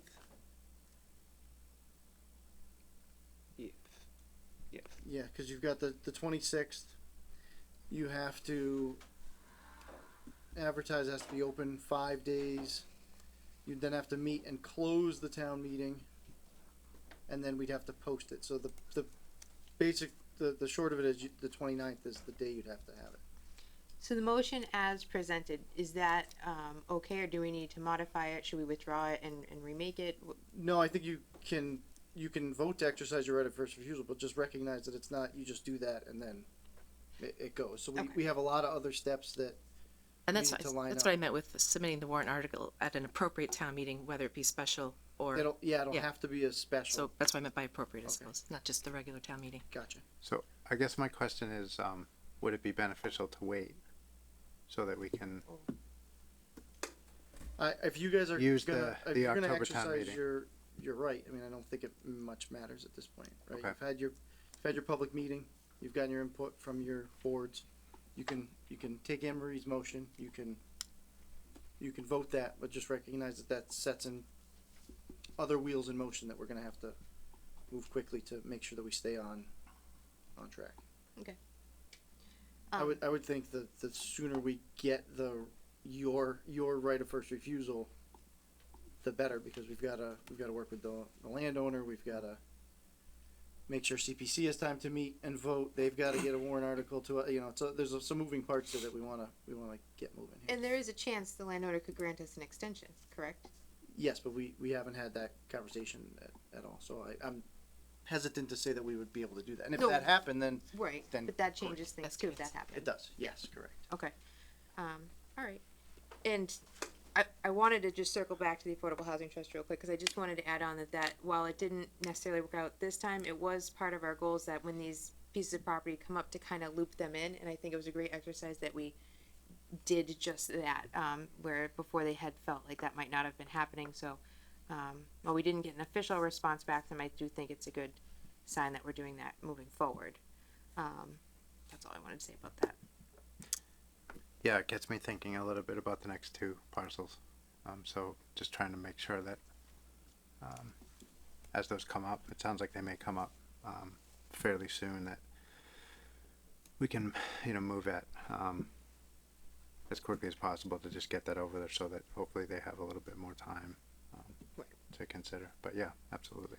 Okay, so we have a motion on the table to exercise our right of first refusal and a second. Any further discussion?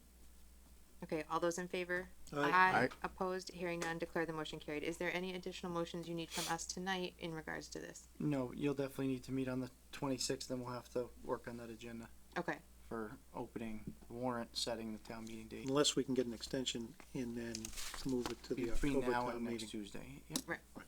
okay. So, I mean, I love a good agenda. I'm not gonna be, no, that's right, you're gonna be. Okay.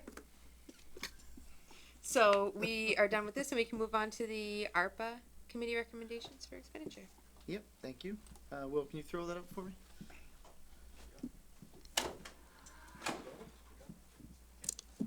Okay. All right, so last night, the ARPA committee, met, led by our chair, Laura Often, who's here in the audience. So we had I think we had a great meeting last night, very productive, got a lot accomplished. So just to remind the board, we already spent about, out of our $5,644,258, we spent about $3,100 in previous allocations. That being 3.1 million. what did I say? 3,100. Yeah. We have a lot more to go. Yeah. I got some other projects lined up. So oh God, I almost said 31 million now. Went the other way. 3.1 million. So we did an HVAC project with the school department for 2.5. Put aside some nursing dollars. We need to pay the consultant that we're using to help us with all the federal paperwork. We're well underway with our website upgrade of 50,000, and we set aside some money for MS4 storm compliance, just to take that pressure off of our capital plan. Again, that totals $3.1 million. So last night we went over a bunch of different projects and options, and I think we had, like I said, a real robust dialogue. We moved some stuff around. I think it was great. And this is what we came up with to recommend to the board this evening. First thing is a joint water project. So we are looking at doing the water main on Westboro Road that connects to Tufts. Tufts has water quality issues and fire flow issues. And that will be remedied by replacement of a water main and addition of public water on Willard Road. So our recommendation is to put $500,000 towards that project. That will be a joint project with the town of Grafton, the Grafton Water District, and Tufts. So Grafton Water District and Tufts are both putting money into the pot to make these projects happen. The next piece was the municipal center. Oh, sorry, I could have made that more clear. But the municipal center parking lot. So we met with the senior folks down at the senior center. We've met with a lot of different people. I've been talking with Paul Knoyer. And so what we would be looking to do is repave the entire municipal center complex with some changes hopefully some changes to traffic flow that help mitigate some of the parking issues that we have for the senior center, as well as, provided that, costs don't eat us alive here, we would be plumbing for 3 electric charging stations with 2 heads at each, so 6 chargers. We would like to see the select board vote to move $50,000 to the Grafton Food Bank. I've been working with the board of the Grafton Food Bank, and this would be a great way to sustain their mission for some coming years, so that they could draw off of that during hard times or times when they need additional, mostly probably things like coolers and freezers and things that are unexpected and expensive. They would be able to draw off that for quite a long time. We would like to see $150,000 put towards the creation of the skate park, the construction of which is TBD. My grandson will be very happy. There you go. I said last night, and I'll say it here, I built one in Munson. They just added on to it because it's so popular, and it is by far the most popular amenity we have in the town of Grafton. Nope, town of Munson. But it was in Grafton. But it was in Grafton. It was very popular in Grafton. That's what I heard Yeah. too. That's what I meant. I'm batting 1,000 tonight. $3,100. Then we talked about doing the exterior renovation to the South Grafton Community House. painting and such. But this $100,000 would also help us redo some of the stonework in the back, the decking, the railing. We could do a more substantial refresh because it is in really poor shape, mostly in the exterior regions. And I'm saying weird stuff tonight. It's driving myself crazy. Do you need Okay. to? No, I don't know what's happening. I don't know what's happening. Must have been that helicopter. I got really blasted with wind today. So we also we want to put money towards the PD and fire radio system. So PD and fire both requested assistance with radios, $450 from the PD side and $200 from the fire side. And so I mean it's a huge project and it's very sprawling, but this would give us a good chunk of that work. And that's for like radio upgrades and the towers and all that. Yeah, this won't do the whole thing, but it's going to do the mission critical things that we need. We've already set aside $50,000 to do the consultant that comes in and does all of the testing, and it's all a little bit beyond me. I'm not a big radio guy, but I assume it's like the Verizon guy. He just walks around saying, "Can you hear me now?" But they're going to. So we've already funded that. That's already in motion, and so we would like this piece. Eric was showing me today pictures of the repeater that fire uses, which is in a shed that's not air conditioned and is probably 15 to 20 years old. The only replacements are available on eBay because they're coming off of somebody else's system. So it would not take much for that to just be a catastrophic failure for Grafton, and we need to pump some cash into that. The next one is the rec plan and pickleball. We got a lot of feedback about pickleball. We need to do something so that they will stop contacting us. Will that cover some resurfacing and network? Yeah. Yeah, no, I'm kidding. But seriously, there was a lot of emails.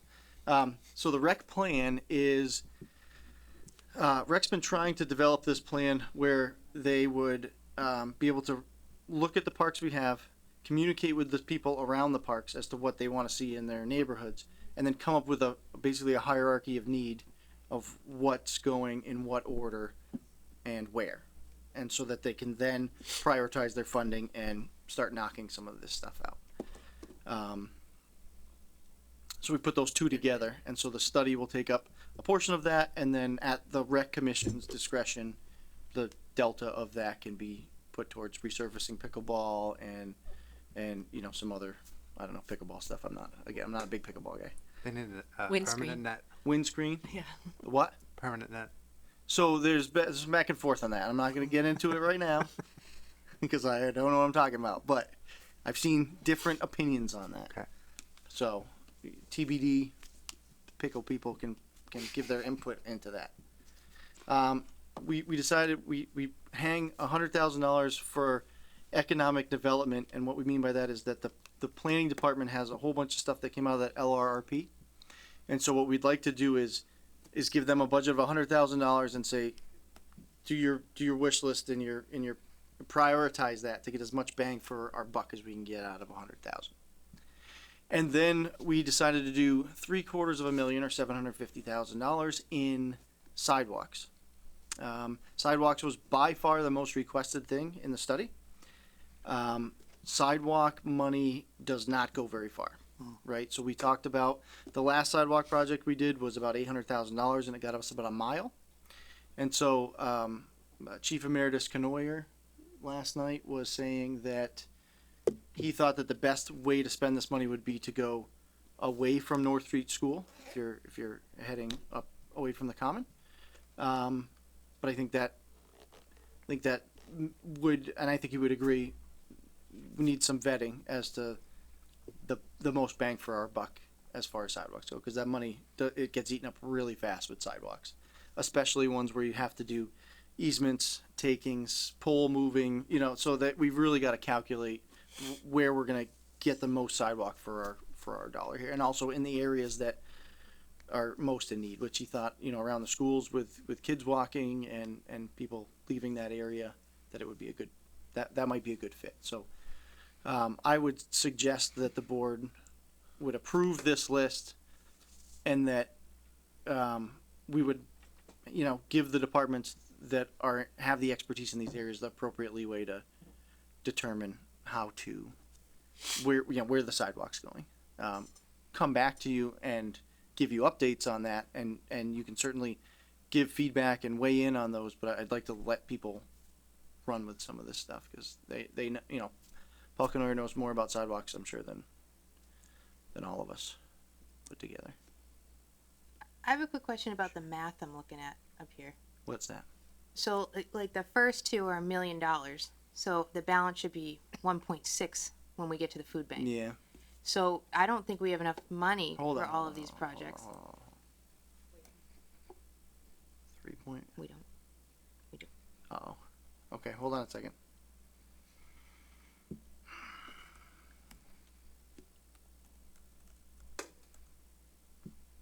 Blowing me out, Colleen. Well, I'm sorry. I just I want to get it all done, but I don't we also don't. want to Something happened with my spreadsheet. get all messed up.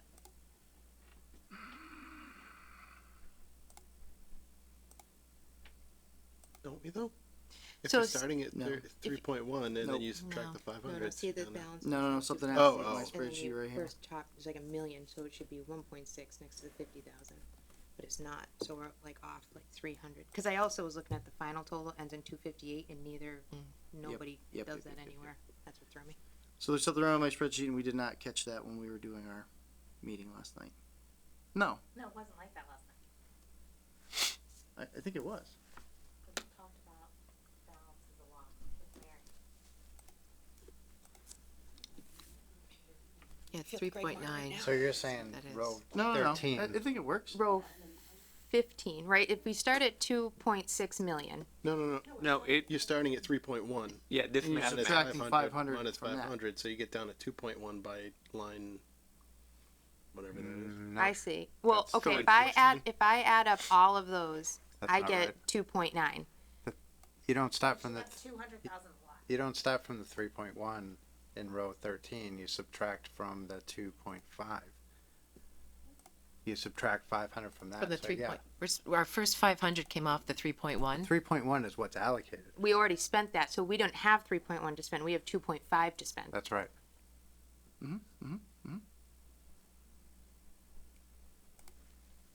Okay. So you're gonna okay. Mhm. Right? Yep.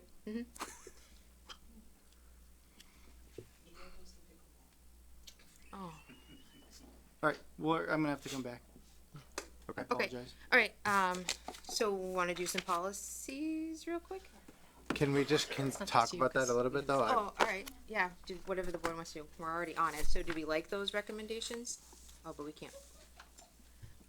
Just an observation. I'm really happy with like the variety of things that we're covering here. I would just like to understand, maybe Emery, you can talk about it a little bit. You know, your selection criteria, how you prioritize things, what the process was, and all that. Because I think what you guys arrived at, is a really broad list which covers so many different departments and needs, and I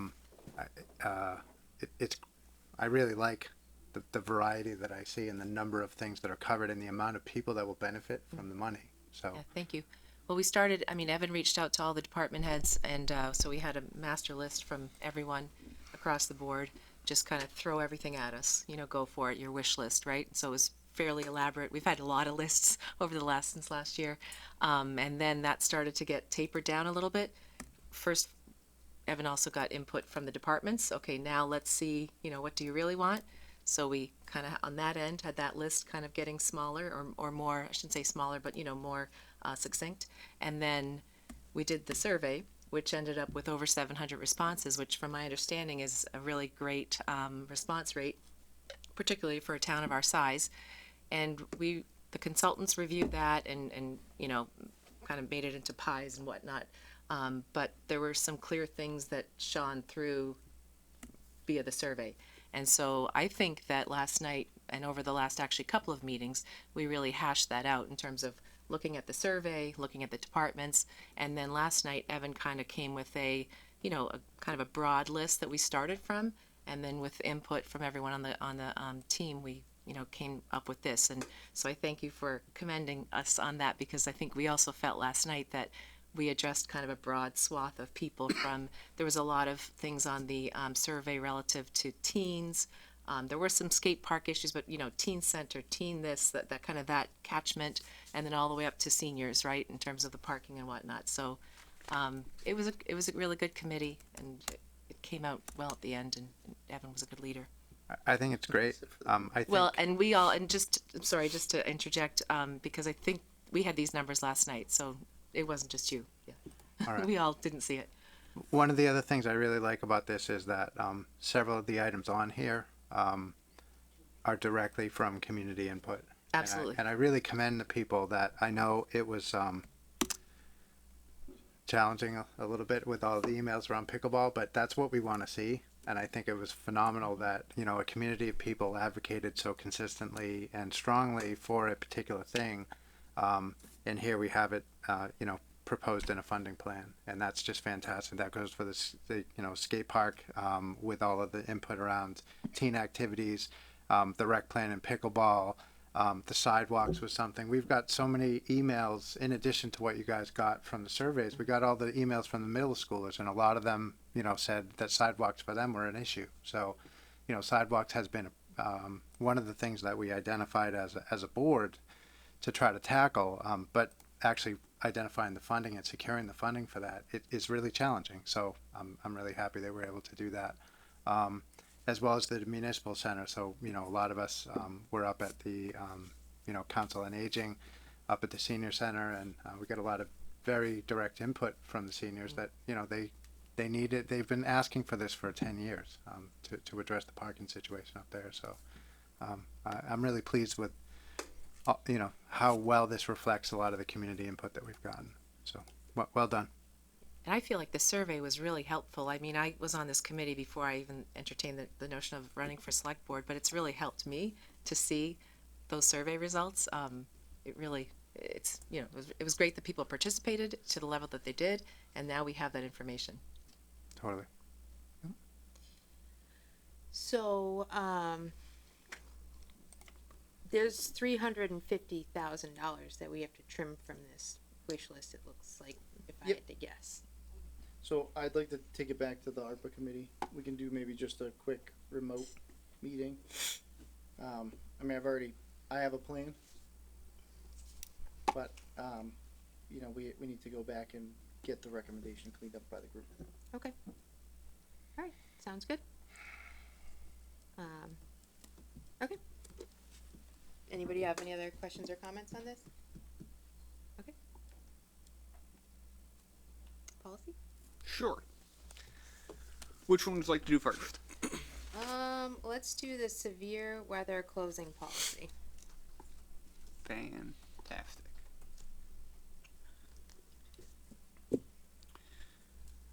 Oh, good, you got the. Oh yeah. Yeah. So we are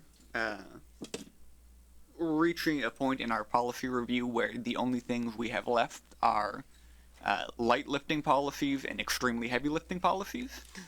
So we'll probably end up going back and forth every month on those. So this week we have two light policies, the first being the severe weather closing policy. Neither of these were big rewrites of the meat and potatoes of the content. They were both formatting, putting them in what we've been doing and refreshing the formatting and the pagination. One of the big things that we did change for this severe weather closing policy is we did add this section on working from home. Based on everything that we've gone through over the past 2 years and the increases in the technology of the organization, we decided to put this in here in case there is severe weather and the building is not closed, somebody coming from, say, Quincy, with the permission of their direct supervisor, could do a work from home day. So Why would someone live in Quincy? I don't know. Millennials. Yeah, I'll have to ask my friends. We essentially just wanted to codify that in there in case department heads or individuals wanted to ask for that. Beyond that, the content of the policy remains unchanged. Awesome. Any questions about this policy? Nope. Thank you very much. And I can take a motion. I move the board vote to accept the severe weather closing policy update as presented. Second. Motion made and seconded. Any discussion? Hearing none. All those in favor? Aye. Opposed? Declare the motion carried. And now we have facility fees policy update. This one again, we redid all of the pagination and formatting. We did make some changes to the policy. We decided to add a section on how to reserve these facilities, as that was missing from the original policy, and that's a question we do get frequently. So we did add a procedure section down here for anybody looking to reserve the meeting space in the building or the gymnasium. Under the policy, we also added the senior center, the library, and recreational fields as things that the town administrator's office does not control the reservation of, and we included their contact information so people who are looking to use those know exactly where to go. Makes sense. All right. Any questions? Okay. Hearing none. I can take a motion. I move the board vote to accept the facility fees policy update as presented. Second. Motion made and seconded. Any discussion? Hearing none. All those in favor? Aye. Aye. Opposed? Declare the motion carried. Thank you again, William, on this ongoing effort, and it's really exciting that they're all getting up on the website. Speaking of that, though, I was on the website today about our annual appointment policy, and we had a latest revision that didn't. Can we swap that out for the latest revision? Yep. Thanks. All right. Next is BMO purchase card. And I think that's going to be Evan or William. Yep, that's me. So the current way that the town of Grafton operates is that we have a town credit card that each department asks permission to use. There are a number of different issues with that, one of which is span of control and knowing what people are doing and what if two people are trying to use it and who bought what when. It's a lot to manage. So we are going to make the switch to what's called a P card. It's called a purchase card, where each department is issued their own card. Each department has a spending limit that is set on what they can do with that card. And then each department also does their own basic accounting of the credit card via the online portal. So they will go on and assign which account the money's coming out of, which line it's coming out of, all the rest of it. And then that uploads directly to our Vadar system that we've been putting online. And it's all captured right there. So it's a lot better system than what we're currently using. And both Mary and I have quite a bit of experience with the P card program at BMO Bank. We've been using it for about 6 years. We have experience with that, and so it's definitely something that we'd like the board to approve and allow us to move forward with. Sounds good. Any questions at all? And this falls under the credit card policy we've already updated, correct? And this will fall in line with. We probably have to change some language to make it say procurement card or whatever. Okay. But probably minor revisions for William. Yep. Another light lift.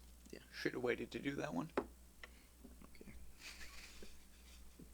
All right. Well, if there are no questions, you don't need a motion from us. You just. I you do. Okay. Yep.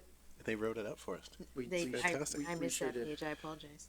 I move the board vote to authorize the town to enter into an arrangement with the BMO Harris Bank to provide the town with credit by way of a corporate MasterCard account and the chair to sign for and on behalf of the town a corporate MasterCard account agreement. Second. Motion made and seconded. Any discussion? Hearing none. All those in favor? Aye. Opposed? Declare the motion carried. All right. Select board reports. Anybody? EDC met last night, reorganized, and we're putting together a plan to solicit more businesses to town. Large businesses. So there's a whole plan that's going to be put together, and we're also meeting every single month. Oh. So it's great. It's not, 3 times a year. It's now every month. More consistent. So there's a plan coming, and Are you the chair? no. Okay. No, should work well. All right. Nice. Any other select board reports? Nope. Okay. Town administrator reports. Yes, thank you. So just a few brief things. You already talked about the Ask Me Anything. Doesn't really jive with kind of the mission of what the PD's trying to do with National Night Out, so I would recommend that we make that its own thing and do that at a different event. I attended the Council on Aging Board of Directors meeting last week and met with the representation. I'm really excited with the direction that they're starting to head in. More advocacy around programming and what they want to see, and so I think that that's great. I think they're using they loved everything that Barb was able to accomplish with them. I think that they're embracing change and saying, okay, well, we have this change here. What can we do over here and do some more activity? So that's really cool. It was a really fun meeting. I basically made fun of William for half an hour, so that was good. It was a light day. It was a light day, right? The DE&I audit RFP is live, so we should have results for that in about a month. Yep. The IT RFP goes out next week, and so about a month from next week, we should have something before you guys to review. What's that RFP for? For IT services, so our consultant that we use. So right now we're using CMD. Yep. So if you remember, we did an IT RFP before. Totally went sideways on us. We lost our vendor. I remember that. Yep. So we scrambled and we brought CMD on board, but we really need to. That was great. That was emergent. We took care of what the business we needed to take care of, but now we really need to go through the process again. So we're back to that. The IT committee did review the RFP, gave us some recommendations. We incorporated the recommendations. Yep. I met with the IT committee again to discuss that, and we are now moving forward with that. Nice. Is the scope of that significantly different than what CMD was doing? No, we not really. We Okay. we pretty much modeled it off of the lessons that we've learned in the past year. Okay. With CMD, it does go beyond what we're currently doing with CMD. All right. But that has been on the horizon. I don't think we've drastically altered our plan of what we were trying to do. Okay. With this RFP. And then we were awarded a small bridge grant last week, a $500,000 grant for the bridge on Fitzpatrick Road. I'd like to thank Brian Cizurko and Paul Canoyer and Kevin Gallagher for all their work on that grant, and that's some really strong work. So Big grant, small bridge. that's right. So, and we will have some other announcements for earmarks and stuff coming in the next couple of weeks. We'll be doing some other work too. Bless you. Bless you. And that's all I've got. Okay. Correspondence. Does anybody have any correspondence they wanted to discuss? I had a couple questions on them. Yeah. Only because I didn't see replies go out. So I just wanted to ask, did anybody, Jay didn't really kind of ask the question about hosting a cornhole tournament. Did anybody confirm with him that he just needs to come back and go through all the regular channels? I believe Cindy did that, correct, William? I believe so, but I'm gonna verify We'll double right now. check, but I believe that went back out, yes. The other one was for Elaine McKenna Yaw at, it was the fifth attachment about the bed and breakfast. I believe Cindy sent that off to building or zoning. Wonderful. For review. As long as somebody's Yep. moving it. So Amber took care of Okay. the one for Jay Hunter. Awesome. Yep. So what I probably need to do is circle back with the two of them. What we've been trying to do is copy the board on our reply, just so you know that it's been responded to. So those probably just got missed. Those couple, or maybe there's more, but we'll tighten that up. The two I had questions on was something about streetlights on Appaloosa Drive and wheelchairs at the library. Yeah. Yes, and we're working on both of those. Okay, great. So. Perfect. I was gonna comment on that one. I can get a wheelchair if that's needed, any Yep. day of the week. Yeah, I haven't been able to connect with Beth Okay. about, what does that look like and what is the. I'm happy to Yeah. get one and Yeah, okay, have great. it sent Thank there. you for that. We'll follow up on that. Is that something, regardless of whether it was being donated, do we have wheelchairs available like at the municipal center or other town Only buildings? because or we're is it connected to just the senior center. Okay. Most, and this is gonna be an overly simplified explanation, but most folks that I interact with here come with their own, apparatus, whatever that happens to be.